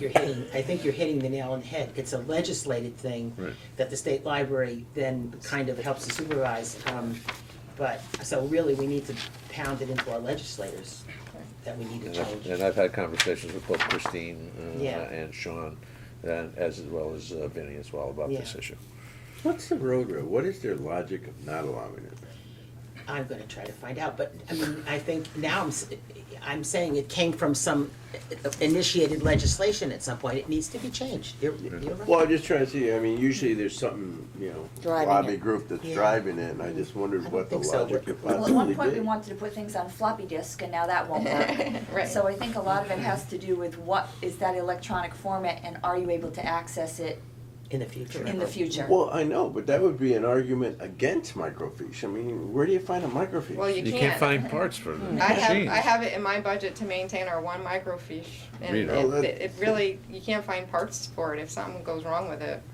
I mean, maybe the towns Even- just have to get together and say, our microfiche are broken, so we're not doing it anymore. What are they gonna do, Right. say no? So just keep in mind that, the real benefit to this is not only that meeting the retention requirements, but it's also a large work effort, kind of, that was added into the staff's requirement to scan everything at the end of a project at the completion, that hadn't been done before, and it takes a lot of time. So, thank you. Thank you. Thank you. Janet. Thanks, James. Public Works. Tom, Mark, come on up. Sorry to have kept both of you away from your assigned responsibilities for as long as we have, but as you can tell, significant amount of conversation's been taking place. yes. Good morning. Good morning. Everybody received a budget. Yes, we I have. want to cruise this thing kind of quickly because, well, Skip's a full-time salary right now. Yep, we already covered most of that. Okay. Well, with one exception, I think. Yeah. You've got some bodies in there, right? Yep. Okay. Okay, so, work orders, we're at a negative 2,500, and the only place we can charge back against is the transfer station, so that's the reason why that was cut down. Okay. Because we really haven't been putting much money into that either. Part-time salaries, just a minimal increase from 29,760 to 30,000. This is for relief drives and stuff, and we'll get back to that too, because there's an issue with that. The boards and commissions secretary, with the raise and the extra hours, increased from 875 to 1331. Overtime will stay the same. Expense and travel, usually that's what I use to feed my crew. That will stay the same. Utilities, about $2,500 increase in Yeah, that. why, so you guys haven't had the benefit of No, Johnson Controls yet? no, there were no significant investments. No, we did not, yeah. So you're just dealing with rate increases? Right. Period. Huh? Yeah, well, the increase comes from Comcast, because we need to set up a different Wi-Fi for ourselves to get all the schematics and stuff that we couldn't get. So there was a little jump in that. That's where the increase basically is. Fuel, judging by what our utilage and everything like that, I put an increase in there to 70,718 from 60,000 because we were averaging out about 68 change in that, and plus that really doesn't take into account when we do the grinding. There's a big jump in the fuel usage. Last time was 3 weeks worth of grinding, so I have 2 pieces of equipment down there. Building and maintenance will stay the same. No increase there, 52,305. Radio maintenance stays the same. Equipment repair maintenance, I'm willing to stay the same at this point, even though I do feel that we need an increase there at 160,000. Uniforms, that line item's fine at 21,000. Contracted services, same thing, 30,500 from last year. We're fine with that. Copier and lease, 1604, I'll stay with that. Office supplies, 3,100, we're fine with that. Minor tools, we're at 6,000, we're fine with that. Summer road maintenance, we're holding to the 276 that we did last year. The reason's coming up. And then they got winter road maintenance, we have a slight increase over there, because you will be seeing an increase probably in sand if we have to maintain that in the future, because I don't think Seashore is going to be providing that anymore. Road striping and signs, we were cut $4,000 last year from the 31,000 that we had asked. I'm going back to the 31,000. We go through a lot of signage. Police department's been giving me quite a bit of work that way. And between the damage that we have publicly with that, and then it's the line striping along with the crosswalks. We do some. I still do stuff for the school and everything too. Equipment rental will stay at 8,000. Permits and subscriptions at 450, and education at 2,500. Now going back to salaries, after talking with the commission and Mark, we decided that the need for manpower is really high for me because of the older crew, and there's numerous reasons going along with that. And winter and both summer jobs that we're trying to deal with. So I wanted to put additional 2 employees on. I'll bring them in at the probationary rate of maintainer 3 at $21.97.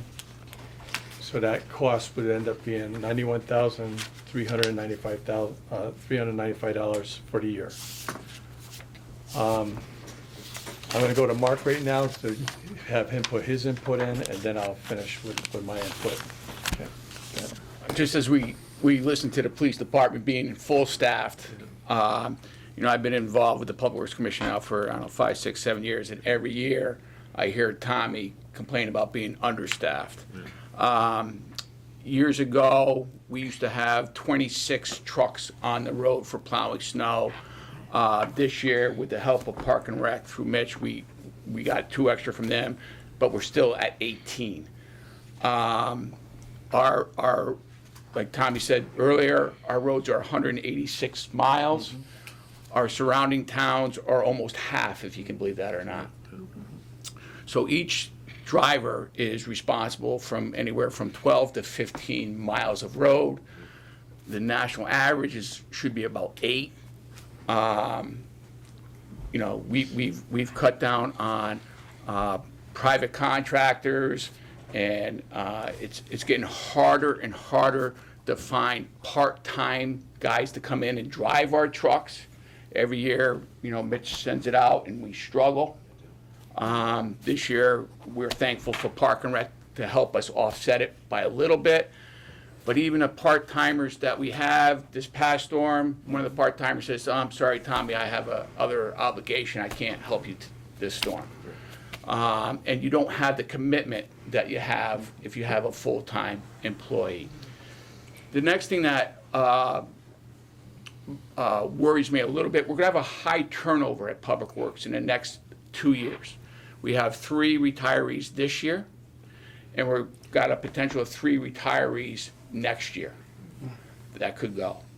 So I really believe between giving us 2 extra employees to help Tom with not only the winter, but the summer, and also the turnover that's gonna happen in the next 2 years. If we can get these guys in and get them trained and up to stuff, it will really help us out with the next turnover. We have a great crew, but they're getting older and they're starting to retire, and you're gonna see a big change in the Public Works Department, really, in the next 5 years, a huge change. But in the next 2 years, we already have 3, we have one going in February, one going in September and November. So, you know, these are the reasons why we're asking for this. I will say that Tommy's budget came in higher when he came to the Public Works Commission meeting. And I took my pen and went, because I really feel strongly. I mean, I've been in the construction industry for over 35 years, and I see what Tommy does down there. And what Tommy and his crew do, he's asked a lot for maintaining as many roads as we do, and also the work that our Public Works Department does versus other public works, like rebuilding Falcon Road, that seawall. No other town would have taken on that project, but Tommy took it on.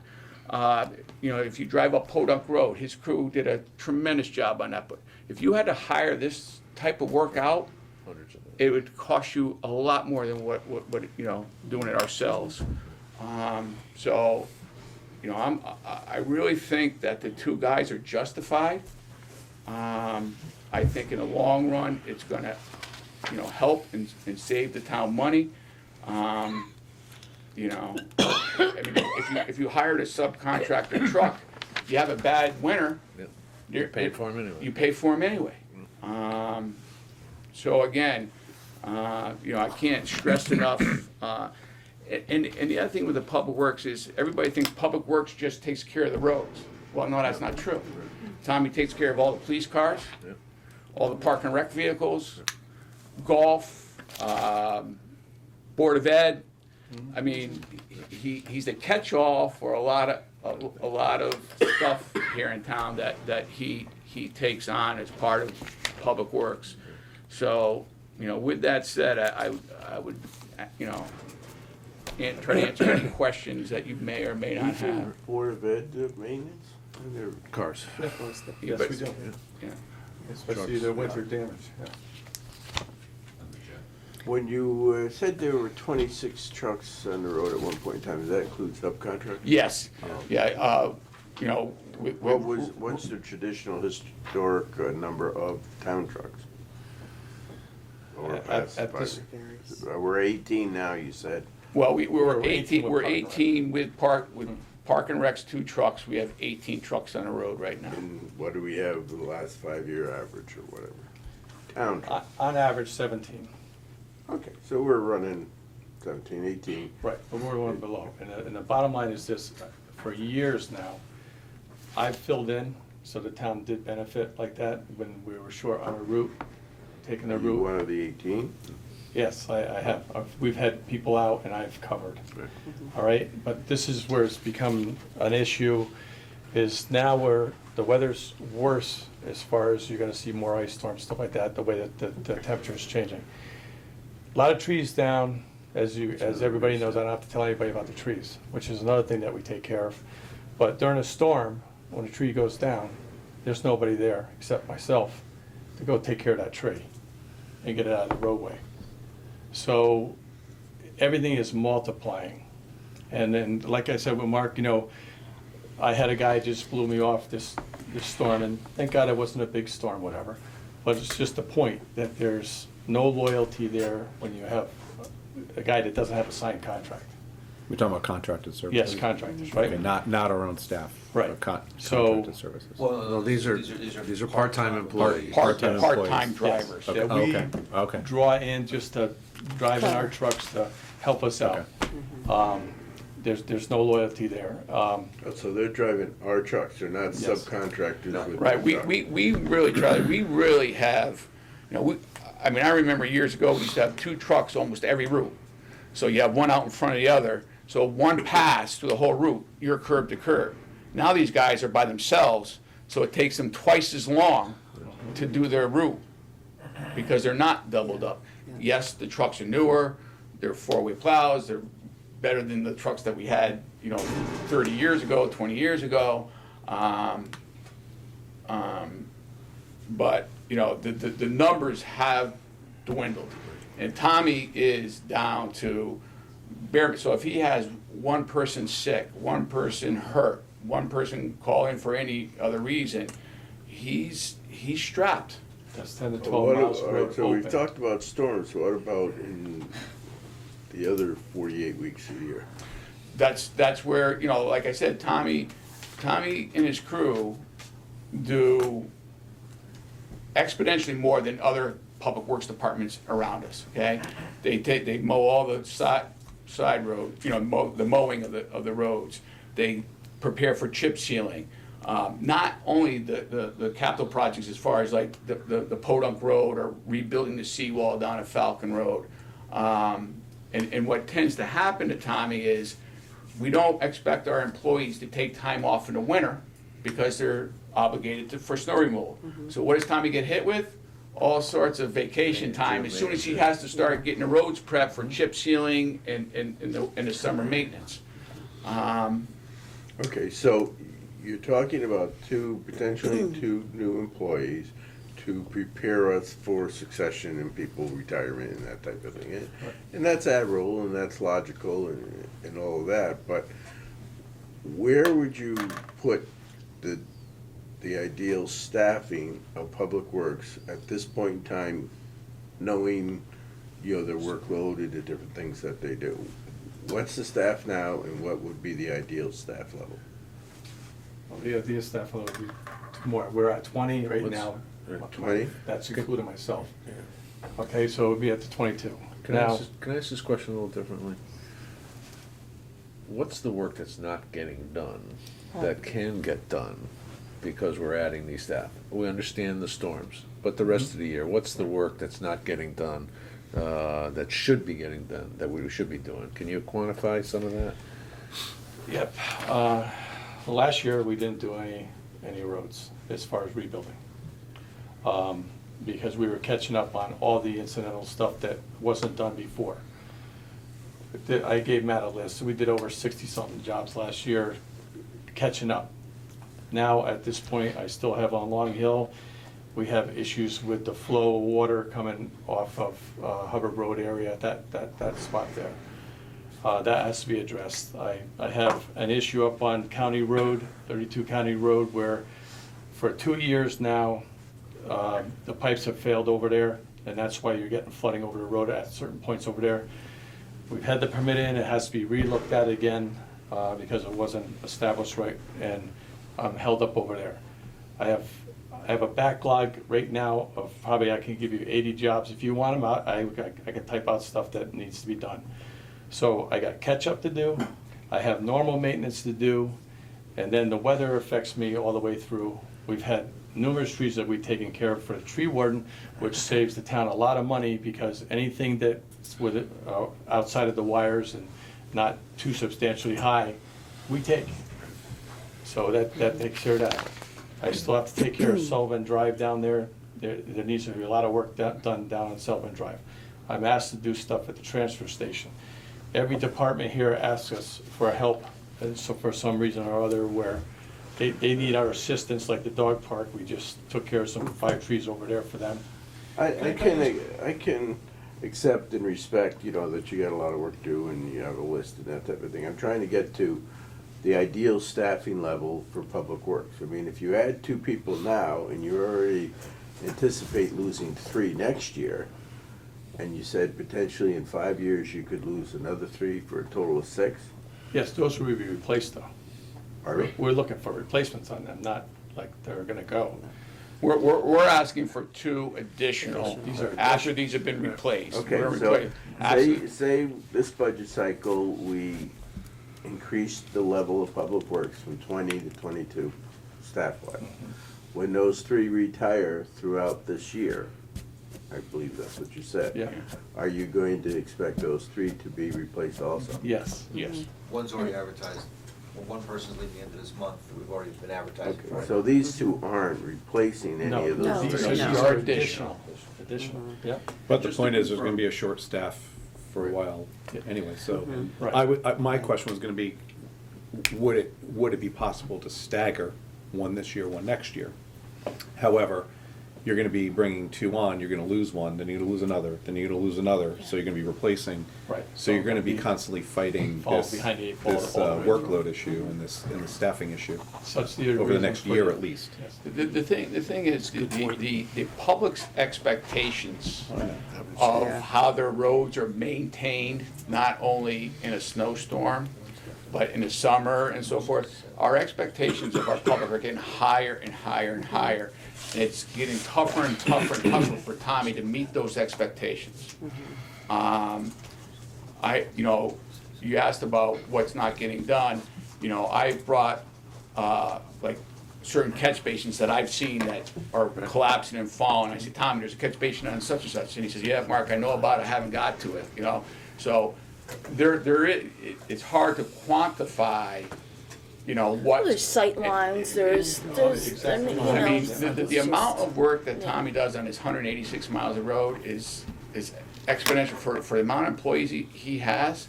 I mean, he does a very good job of what is asked for him for the amount of staffing. I just think at this point in time, again, the expectations of the public, that we're too low, especially during snowstorms, storms. And I think with the two extra guys, what Tommy can accomplish in the summertime to get catch up on these catch basins that need to be rebuilt. And then, I don't know everything about this MS4, I'm learning about it, but I think that's gonna add another Yes, it is. whole thing to Tommy's plate, It's where water issues, every too. catch basin's gotta be cleaned, everything's gotta be checked. I mean, there's stuff that's coming up that we haven't even seen yet. So this is in preparation of Even all though you that. have theoretically 20 people, you are often having people out, it's the nature of the work where you're often having people out with short-term and long-term disability and Yes. injury, correct? Yes. So at any given moment, you don't have 20 people down there. No. No.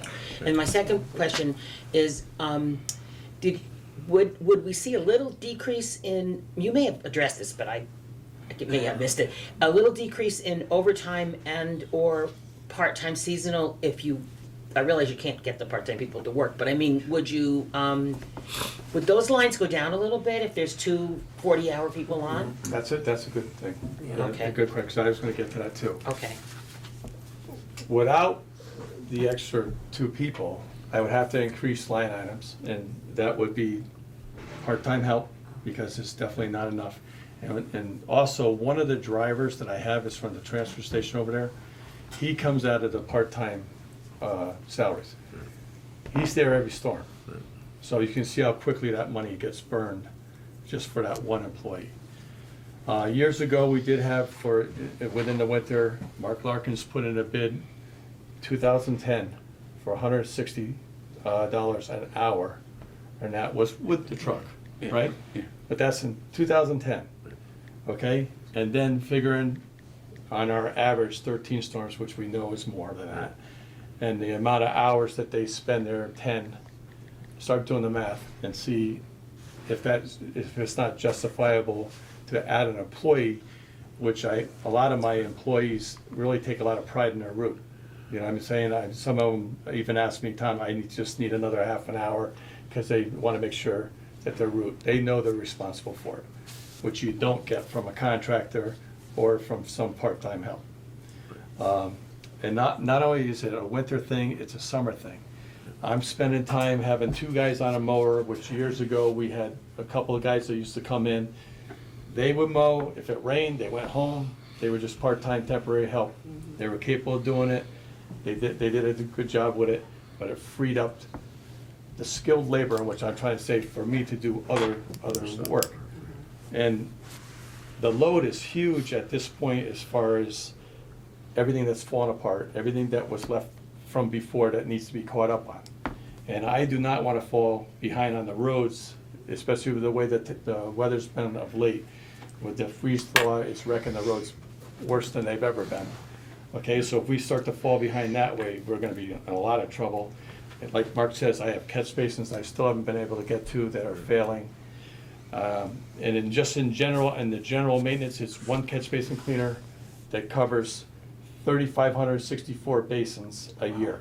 Yep. Okay, he cleans, one guy. That's his job full-time. all year. Okay? 3 on the sweeper. Now we tried to increase with the added sweeper, which has been a big help. Right. It has saved about, I'm gonna say about maybe 5 weeks, Okay. you know, that I'm able to save on that. And then I can get that guy back to doing other work. So you have the 2 on the mowers, you have sight lines, right? That we have about 40 to 50 sight lines areas that we take care of every year, about 4 times a year, because of the growth that we have with the trees like that. Then we have a crew out brushing, because we have all the overhangs for the road, like that. Patching crew, signage that has increased big time as far as what's needed for signage. Then I just got done catching up on some highway posts and cable that's been destroyed that had to be refixed. We still have curb repair that ends up going on. These are just general jobs. Then you get into all the other stuff with the department help. You know, everybody's asking me for help for all different reasons in the different departments. And everything else that comes up, it's the workload for the amount of people, as you say, Sandy, you know, I mean, I lose people all year for their vacation time, for sick time. The crew's older now, so the sick time's increased because not only is it them, it's their families. Everybody's older, there's more issues. So this is what I'm up against. Yeah, a couple of things. First off, we used to have a staffing complement that's different than today. 10 years ago, you had you had 1 additional, right? There were 2 that were cut back in 2009, 2008, when the budgets were difficult. So two bodies were cut. 1 was added back in. We had Pretty recent. Only one, I think only one was cut, and that was added back in. I think we evened that up. Didn't we switch a maintainer from part-time to full-time at some point in the last couple of I years? think they're even from what they had. There's retirement in there. I think you evened out. We went through this. I would take a look at the back of your audit book, it might show it, but Yeah. I thought we had gone down 2, and then we replaced 1 over Right, time. we did go down 2, I think it was, then we replaced 1, then I think we did end up replacing There's a one. second one, so this would be over and above that. All But right. before that, Public Works had like 25 or 26 guys back when Ed Lynch was in. Right. And then they had cut down, you give them, you know, retirement package or Package, whatever, that's right. and then they cut the crew. So the other thing I'd like to get to is we keep talking about the fact that we have 186 miles of roads, all right?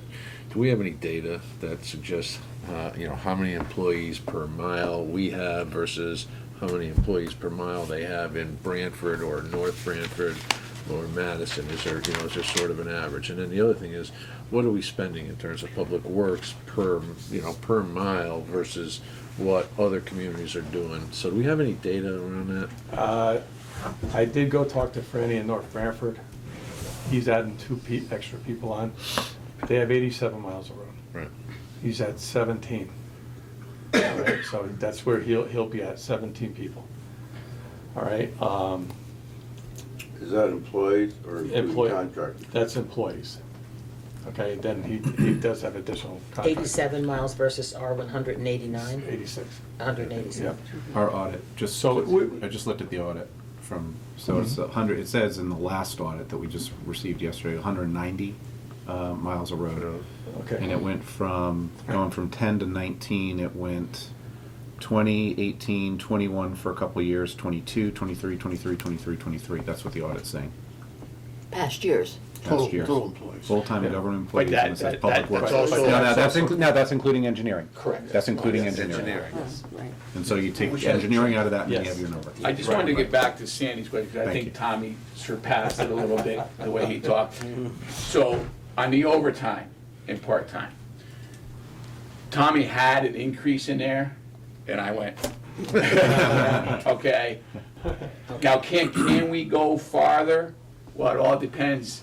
If we get the 2 guys and we get these things, so I lit him to keep it flat, but in the future, could that possibly go down? Yes, yes, the overtime with the 2 additional guys, the overtime. Well, could go- the actual was more than budgeted. I mean, the actual was Right. like 128, 100,000 in there. So, I mean, if you get down to your budgeted number, you're doing better. Right. And the other thing is, I did a little research myself. If you go all the way back to 2010, we're basically a $2 million budget. We're still the same. All We're those still, years, yeah. all those years. You go back to Yep. 2010, Kind of- the adopted budget was 2.1, I think. Yeah.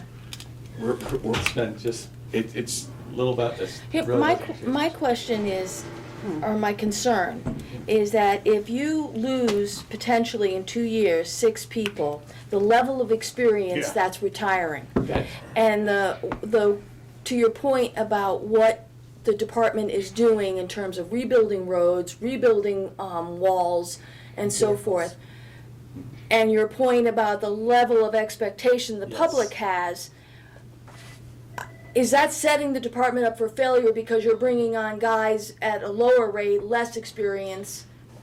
Are you, I mean, are we still going to be able to maintain that? I would like to answer that, if you don't mind. Go ahead. I really don't think so, okay, because the bulk of the crew, not the bulk, the mainstay of the crew that Tommy has now, guys, are very, very good. We are retiring some of the older guys. What's really gonna hurt is the 2 mechanics that we're gonna lose this year. Two of the 3 are mechanics. And that'll impact other departments. Yes, it will. Exactly. Yeah. That's where I'm really nervous. I'm really not nervous about the 2 additional that we'd be bringing in on the maintainer, 2 or 3, whatever you, maintainer 3. Because that's for maintaining roads, and we can interview and see what their backgrounds are and see where they've come from. But we've already got the core guys that are excellent, that we'd be adding to them. So I don't think we're setting ourselves up for failure. I think we're setting ourselves up for the future to be successful. I agree, the mechanic part is the Is the gonna be critical. the hardest one to Yeah. deal with. My only quick question is, if you got the budget you wanted this year with the staff and all that, would we see a decrease next year in salaries based on the replacement? Yes, because we'd be bringing these new employees in at a lesser rate. And then you'd be transitioning replacements in for lower salaries, so you'd Correct. get your 22, and then you'd have that 22 with retirements and replacement. It wouldn't be a net savings. I mean, if you're adding $98,000. No, he I had no. the same question though, because if people are retiring and they're leaving, I would think theoretically you're bringing someone in maybe for a lower salary. I'm not Yes, sure. right, though. yes. I'm gonna challenge that, Theoretically. I'm gonna challenge that theory against the It's mechanics. 100,000 for overtime. Yeah. I'm challenging Maybe that not. theory when it Because of comes the to type of mechanics. hires you're gonna have. I don't, But even the mechanics, Matt, you're not gonna be bringing them in at what these 2 are going out. Going out at. Going Okay. out at. Right. Is there gonna be a significant savings there? No, I didn't, yeah. But yeah. with There will be the savings, but mechanics, not they not come in even- higher than a maintainer too, but at least they're not as much as the 2 that are going out. Some offset, we could expect some offset by virtue of replacing 6 people with new people Right. to this additional 2 bodies that you're proposing. Right. There's some offset But in the not next 3 substantial. years. And depending on storms and down trees and so forth, and maybe not having to work so much overtime this summer, we might save some money in the overtime line item. All right. So just And to definitely- clarify the ask, right? You want the 2 maintainers. I think I noted a cost you gave of $91,395. Does that include the benefits for the No. maintainers? Salary. Is there any factor to just kind of The predict what uplift used to that be, is? the uplift used to be 25%. About 25, 30% more? 25, 30, is it 50? No. And then I think that we're kind of all interested in, does this offset some other cost? I mean, I would just ask, I think we were talking earlier about Park and Recs is plowing St. George's. Would you guys be able to plow that with 2 new maintainers? That would save us $5,000 in overtime, I think theoretically. I get what you're saying there, but because we're so depleted on the other end, I can't promise that, you know what I'm saying? We're behind, that's the problem. It's not like we're, This is an extra. that's quo, we're behind. You know, I mean, And then this wouldn't eliminate any part-time, because, you were also telling us about the problem with the part-time is not. Yes, Right. like I said before with Sandy's question, that I let Tommy hold it steady to see what happens, to see if we're gonna get him and so forth. I didn't wanna lose it, but yes, in the future, it might save on part-time help and overtime help. Overtime expenditures, yes. we could see a savings in that. Yes. Okay, yeah, curious about what are the offsets, where are the benefits of hiring the two new guys, or, and then, when you say you're behind on work too, is there some kind of deadline that's looming where, you gotta get certain work done, or are we just kind of consistently, we always have a list of to-do You're always list? gonna have a list, but we were in a big deficit as far as I'm concerned. That's why we really didn't do any road work last year, to catch up on these That's things, good. because otherwise it's gonna multiply itself. In other words, what's the sense in doing a road here and losing 10? So we have to catch up that balance, and then we can go on and do both. And that's what I'm looking at, so. Even the chip seal program, Tommy, you literally finished prepping the roads the day they were starting to chip seal. Yes, yeah. You brought it right up to the final hour to get the roads prepped. When we go in and we patch potholes, shoulders and so forth like that, to prep before they come in and do the chip seal program. He literally finished the day before, because he's always under the gun. And unfortunately, we only did 6.5 or 7 miles of chip sealing. We used to do 10, 12, Yes. 14 miles of chip Yes. sealing a road. We don't have the capacity to prepare for those at this point. That's a nice segue into another question I had.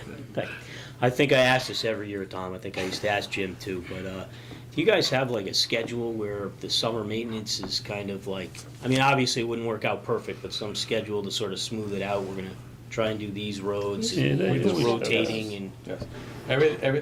The summer maintenance schedule, as long as I'm not interfering with, like I was this year, we did that wall, it was 126 feet of wall over there by about, say, 4 by 3, that we fixed This is down Falcon Road? on Falcon Road, right? That was the damage. 31 days my guys completed it, okay? And that was the road too. I prepped the road for Aero, and we did the lane, that piece of lane there that was damaged with Aero paving. Total cost was just about $10,000 outside of our regular salaries. If you had to do that job, Mark, as you know, with a contractor there, That would have been a $75,000, $80,000 job all day long. easy, okay? Now, by doing so, that's 31 days that my men were spending time there, where my general maintenance, which I get started on curbing and, fixing lawns, all that kind of stuff, and get started on sweeping, that was put on the back burner. So now, once I finished that, then I had to do catch-up. In my general maintenance, just do catch-up on top of trying to keep up with the other stuff. Yeah, and I So- follow you, and I understand your point, that you're getting unexpected work, and it's causing other work that's scheduled to fall behind. Right. My question was more about trying to smooth out summer maintenance over the years with some kind of schedule. It would never work Right. perfectly, but It never does. trying to make it as consistent as you One year can. I had, when I first took over as superintendent, that I had no issues that year, and I was completed a lot of my springtime maintenance stuff really quickly, because I wasn't bothered by other things, and I was able to get that all set, which then allows me to go do extra work like that and the road work. One of the things that surprised me about your comments is you said that you're out there removing trees and cutting trees and doing field work, and I thought you would be more managing and coordinating the I'm guys. managing it and I'm working. Yeah, that's that's the point. that's very interesting. That's how short we were when it comes down to that stuff there. Yep. And so we do. I'm managing, and I'm also, I do work with the crew. I run equipment when I have to run. I do what I need to do. Yeah, and believe me, if there's a tree blocking my road, thank you. Yeah. So, yeah. But just don't go out there by yourself again. Yes. Yeah, and drive home in the middle. I seem to remember from the capital discussion, this hot box came through. Yes. I mean, speaking of all this road maintenance, I mean, Yes. that's, my guess is gonna require some manpower. Yes, it does, beyond what yes. we're already doing. Yes. But we're gonna get better results in terms of the fixes on potholes and the sides. Definitely, but I borrowed a piece of equipment from East Haven. It's a milling machine, and it goes on our Bobcat. It'll fit on our Bobcat that we got. So now with some of these potholes, what I've been doing is milling in a wing on the outside, so that this is for most of your gutter, bigger areas, making a wing, then we tack it, and then we put the pavement in. And with this hot box now, my plan, okay, it's all weather related, that if we do have a decent winter like so far we're having, that I'll be able to jump out there in some of these gutters that I need to get now so that I can do work on them in the summertime. I can do it, and I can now do it. Thank you, in the public for giving us that hot box, because I have to still, we still got the account, we're setting up the account with Layden Construction so we can get material. But I'll be able to do some of that work, catch-up work, that I can do in the worst time of the year, because it'll still be feasible. And the other thing with the hot box is the coal patch that you buy nowadays that you put in the potholes, that doesn't last one day. Yeah, we know. Right. And that's not to say that the effort's not going into it. We Exactly. appreciate all that. But this is a better fix. This is a much better fix. The hot box uses regular asphalt, so you get regular asphalt, it keeps it hot in the winter time, so he can go out and make these repairs even in the colder months. Yes, I can still do it in this weather. I'm sure some of you people have seen the gutters of the roads, and some of them are pretty broken up. So that would be the factor, to go to that, get that done now, and then other repairs can be made. Now that I have a base, I can take care of stuff in the spring and summer. Awesome. Good. I have one unrelated question to, can you remind me why the hazardous waste disposal line has dropped to zero? What is it we're doing differently now? It's in the engineering. It's in the engineering line. That was the line we talked about. We took it out of there because it's not ours, it's engineering. It's just a leftover from when the departments were combined. You won't see it next year. So the oils and things like that in your garage are being handled properly as far Yes, as... oh, definitely, yes. Yeah. Good answer. Yeah. No, I just changed out all the, they call them catch basin diapers, okay, that help filtrate all the fines and stuff that go in there before it gets into the catch basin. So I try to do that 3 times a year, right within our facility and the transfer station, to help alleviate some of these issues that we may have too. So. Good. Anything further? Thank you both. Okay. Thank you. Thank you. Well done. Well done. Lou, Sandy. Yeah. I'm sorry, what? You got it. You could, I think you could still, I think you'd have to go by 12:30. You're on at 1 o'clock. But One? they rushed, but he starts the meetings at 12:15. Yeah, but he's not gonna. What's on at 1? Yeah, right, 1 o'clock. yeah. So you should be there at 10. Rotary. He wanted Yeah. he wanted to have a delicious lunch, but. Chief, I'll have a snack. Oh, do we break for lunch or it's no? time to wake up. Let's see. I'm starving. Okay. Got I it. get to go to Rotary and talk about Board of Finance. All right, Mr. Chairman, thank you. That's all, that's all. Agenda. Here by 12:30. Maybe. Fire stand, fire communication. Chief, taking a back seat. Good, how are you? Good afternoon. See you. Good to see you. Good afternoon, Mr. Chairman. How are you? And Chief. I'll see you. Chief Hershaft is taking one of the cheap seats. I tried to give him mine. No? Oh, I'm sure you'll hear from him if you think it's, Yeah, well, true. come on, you know Come on, that. we know Mike's got all the answers now. Wow, true as well. Hi, Mike. Okay. All right. Good. You ready to begin? We are. All right. Well, thank you for Thank you for your seeing patience us. first. Yeah. Oh, you're welcome. Next time we should commit to 11 o'clock. Yeah, we're gonna probably adjust that schedule. As I'll just highlight, I think you have in front of you maybe a letter that came from me dated January 13th. I'll just you don't? You do? Yeah. Okay. So I'll just highlight a couple of things before we get into the actual line items. First of all, the commission, the Board of Fire Commission, totally vetted the budget recommendation as presented by the Fire Administration. We went through the expenses year-to-date.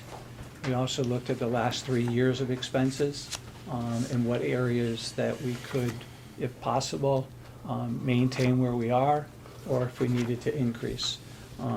After a thorough vetting process, we unanimously approved the budget recommendation as presented. Having said that, there is no increase in personnel. That's right up front. I will also point out that in the budget this year, not only is there no increase in personnel, but we have three, potentially three contracts that are up for renewal. And they're not part of this budget presentation. You have the IAFF, which their contract ends on June 30th. You have two management contracts that end on June 30th, and you have the GEA that ends. So anything that's in this budget does not reflect any increases or any negotiated items. The overall budget is an increase of 6.28%, which is $292,513. And I will get into the specifics of what that relates to. In addition, we also looked at the revenue over the last 3 years. We also looked at last year, and as everybody knows, we had an excellent year last year. We collected well over $1 million. We are recommending to the Board of Selectmen an increase in our revenue target of $885,000. Correct? Right? Oh, did you have a question? Mary Jane? I didn't see an increase. What? I don't see an increase on Is it supposed to be an increase? Is that the wrong amount? Yes. There's an increase in the letter dated January 13 of Board of Fire Commissioner Administration recommends an $885,000 total. We must have gotten this from you. Did they increase it? Yeah, just- Whatever, okay, 885 it is. And It's to going in that, the right direction, right? Yeah. Yeah, exactly. And to that point, we are current on all our billing, and we're ahead of schedule right now. As everybody knows at the table, we always are a month in arrears. So at 5 months, we are roughly, I believe, 3% over, something to that nature, and I can be corrected on that, but we're ahead of schedule. Going back to the elephant in the room, if you will, the $292,513,000. If you look at the breakout sheet, you will see that the majority of the increase is the $272,840,000, and that has to do with the SAFER grant. We have 8 personnel that we have been collecting 75%, and for the first 37 weeks, we will get 75%, then we'll drop for the last 35%, then we'll drop to 100% contribution for the last 15 weeks of the year. So that equates to $228,118. As that And grant also- expires. Yes. Is it $228,000? Yes, this is the last year. Would you like to mention what that SAFER grant was for? Yes, that SAFER grant was for 8 additional personnel eight additional personnel, which allowed us to man a North Guilford fire station. We now have 2 personnel in North Guilford, and we also, and one of those is a firefighter paramedic and one is a firefighter EMT. So that allows us not only to have any ambulance on standby up there, but also for those 2 personnel to be able to respond with an engine or a tanker if needed for an incident. The other 6 were added downtown to each shift. That gave us a total of 10 per shift, and we have 4 shifts. Right now, we are operating at 39. As the first selectman is well aware, we recently took some action at the commission meeting, and we will be interviewing for a firefighter paramedic to bring us back up to our 40. And that one will be coming in at a probationary rate, not at a grade A or anything like that. Does that answer your question, Mike? Yes, it does, thank you. Okay. And by the way, to that point, Mike, and to anybody in the room, the SAFER grant allowed us to do quite a few things. One is, I think everybody knows at this table, or if you haven't seen it on Facebook or whatever, Simply Guilford, it has allowed us to save lives. We've had some code saves as a result of people being closer in North Guilford, and I think, Matt, one of them might have been one of your Yeah, a friend of colleagues. mine. So that you can't put a price on. So that's one, save lives. Two is it's reduced the times overall in the town of Guilford, overall, and then in North Guilford especially. We are now, and Mike, keep me honest, I think we're at roughly 7.4 or 7 minutes and 40 seconds response time, whether it be in North Guilford or whether it be downtown. We're able to cover the town and be on the scene in that amount of time. Also, it provides an additional backup to our own personnel.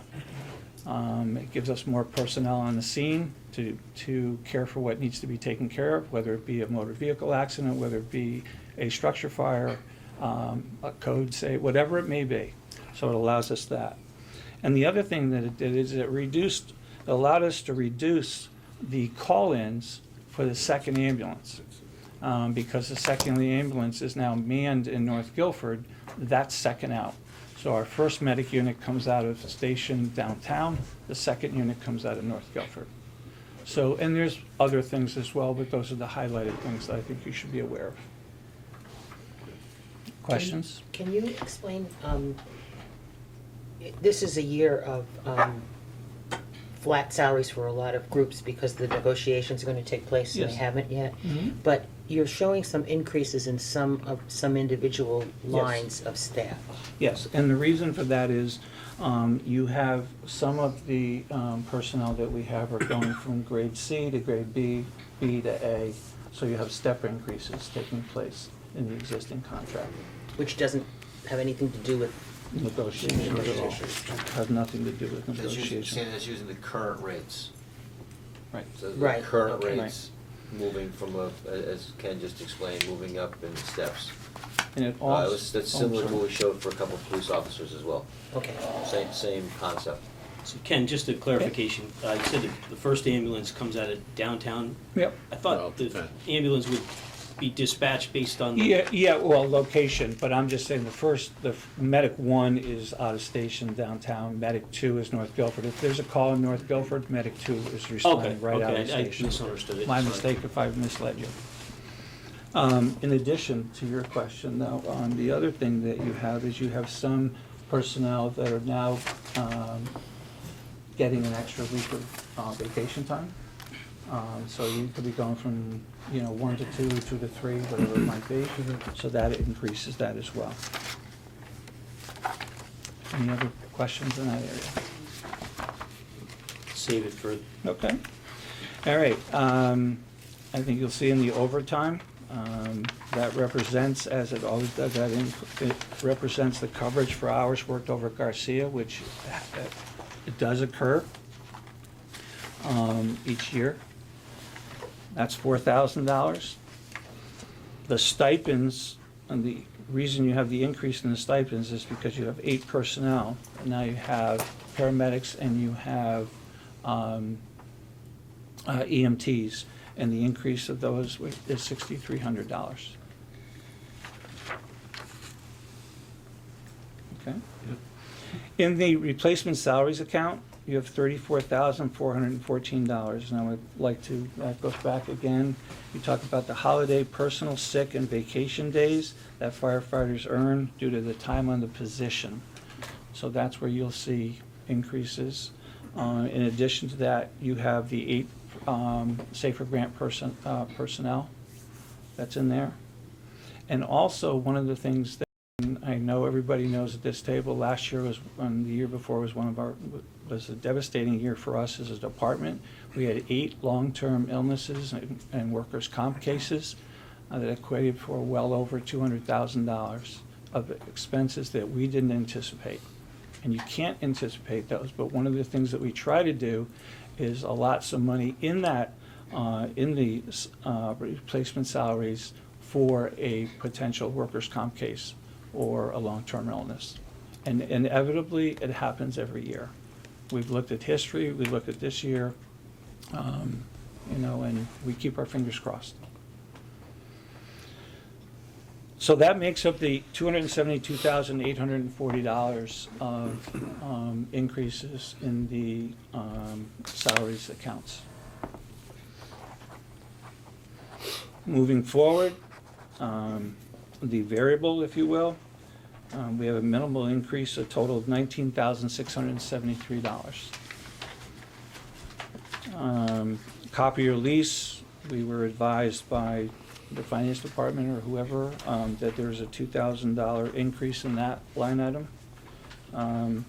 Health and welfare, a little bit of out of our control, but due to the new personnel, both career and volunteers when we do get them, and the cost that were charged by the medical provider, there will be an increase of $3,329, or proposed increase to you folks.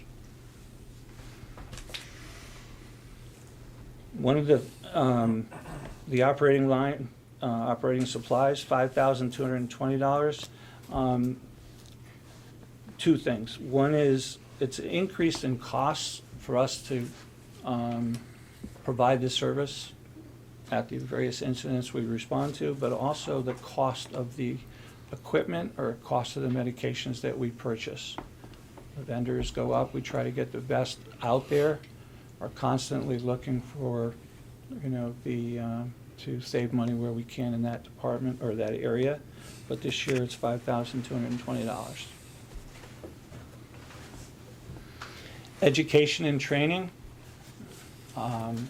This year there's an increase of $4,145, and again, a lot of that is we have the 8 additional Safer Grant individuals on staff, but also we have specialized teams.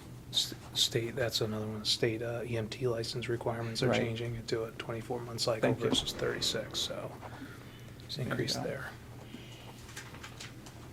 So we have those 3 things that are impacting the education and training line item.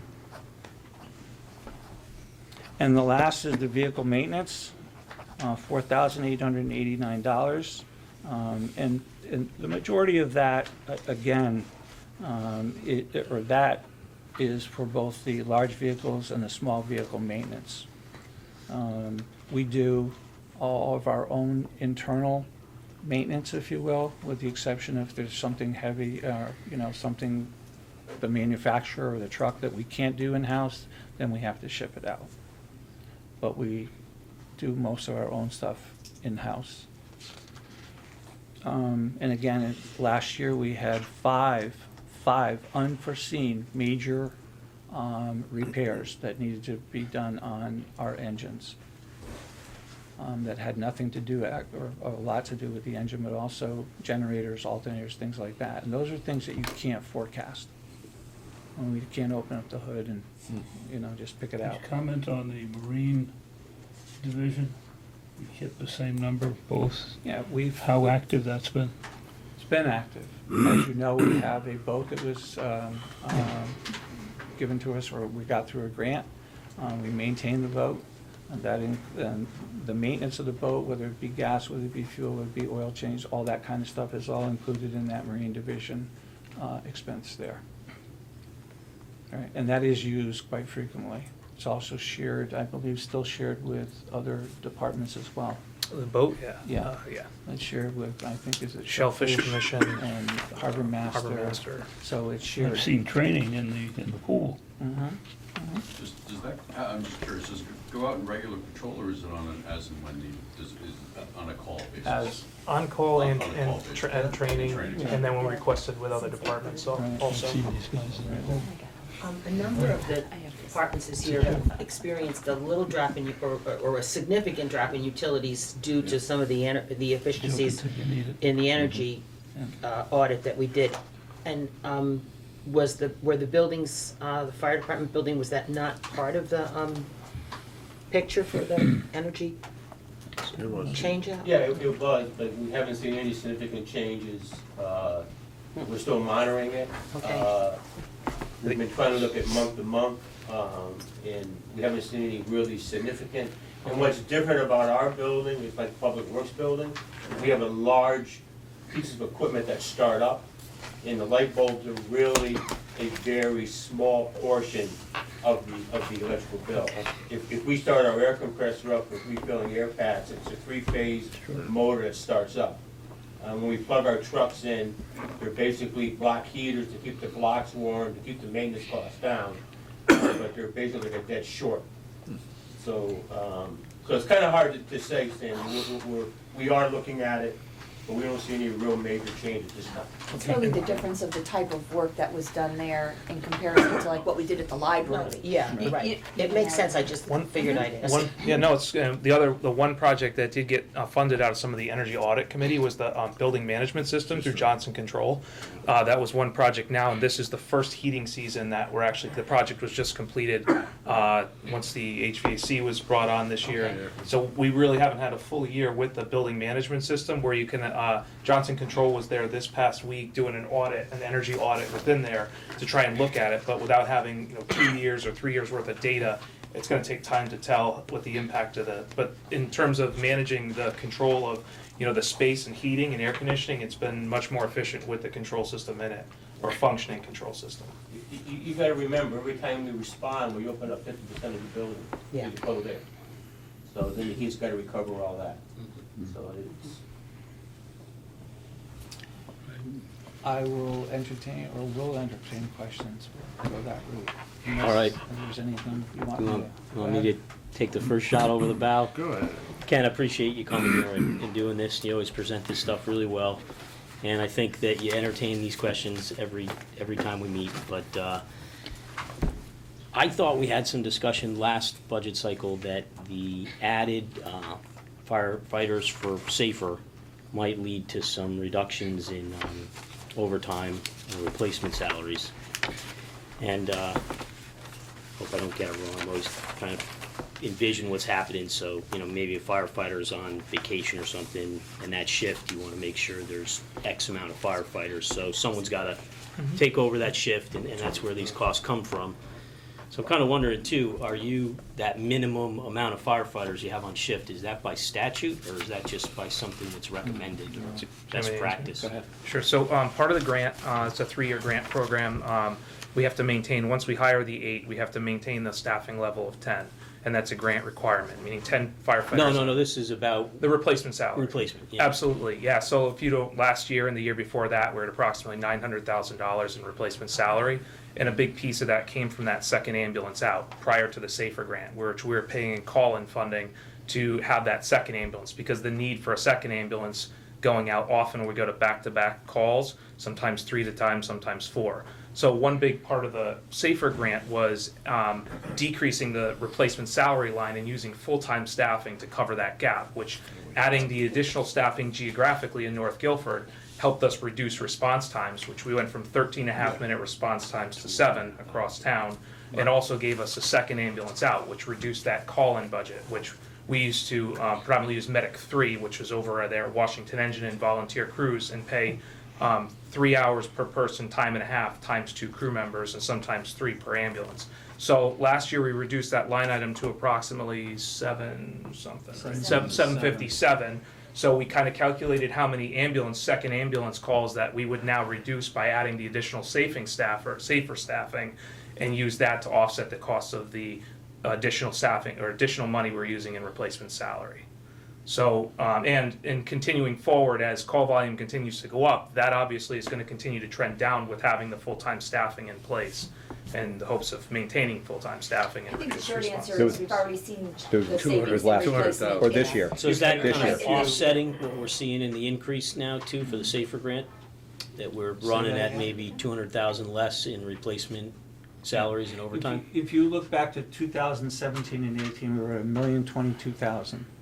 If you look at 18-19, we Yep, went to yep, I see 991, it. and then down to 757, and 792 is what we're projecting. But remember, replacement salaries includes a lot of other things, not just that as well, not just call-ins or. So a big piece of that for this year, for instance, is the 35-65 reimbursement split from Safer. The last 2 years, we were getting 75-25 based on that time, and we also have to replace on that time. This fiscal year is the last in the budgeting years of the Safer grant, and it's only 37 weeks or 39 weeks of funding. 35%. Right, so we're losing the last 15 weeks of the year where there's an addition, we have The whole to thing was 5 see years, additional wasn't it? costs. Three. Three, 36 months total, This is but a the second, total yeah. four fiscal years. So next year, there's gonna also be an increase. As part, Yeah. yeah, Because of yeah. reduction. Yeah. Right, it'll bring us up to 100%. It's planned, we knew it. Yeah. Yeah, but we need to address, Yeah. we have to be cognizant of it. Yeah. Right. Can I just follow up on Jonathan's question, which was staffing models? The SAFER grant required that we keep 10. Correct. Once that expires, we no longer have that requirement? Obligation from the federal grant. That's what I thought. Correct. Okay, just want to make sure. That's Yep. right. And then, after that expires, then how many per shift would be recommended, or maybe statutory 10. requirement? It's 10 per No, shift. I mean, 10 after per the shift. safer grant is, Same, 10. and that's by statute or by Well, recommendation? So a best practice recommendation, and I'd say also by call, response, and volume, and looking at that. So if you reduced your staffing, if you unmanned the North Station, you would go back to 13 and a half Okay. minute And response then where times. does the recommendation come from? NFPA 1710, the National Fire Protection Okay, Agency, yeah. and I've got also a- an got a copy EMS, of that. 9 minutes of cardiac arrest within the first 5 minutes of recovery from getting an AED on somebody that's having a cardiac arrest without any life-alternating thing. So I guess in the EMS world, that's what we also look to, not just fire protection. And it also impacts your insurance. Correct, and the ISO side of things. Just there's a bunch of places where those things are affected, and Okay, understood. That's it for me. Question? Any further? No? We're good. Thank you. Communications? Well, now we got, yeah.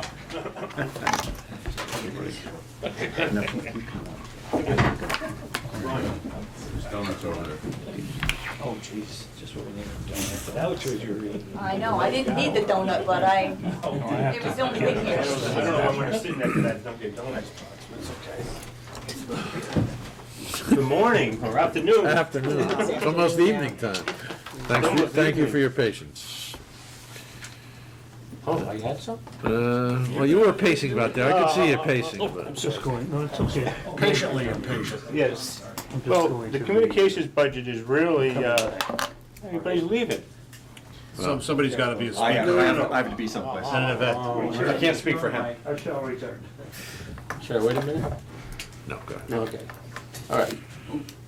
There's only 3 line items that have been increased in the communications budget, and full-time and overtime salaries are directly due to negotiations. This is the only contract in town that is current. Current, And one of them, one of my full-time dispatchers is getting an extra week of vacation, so that's what's driving that.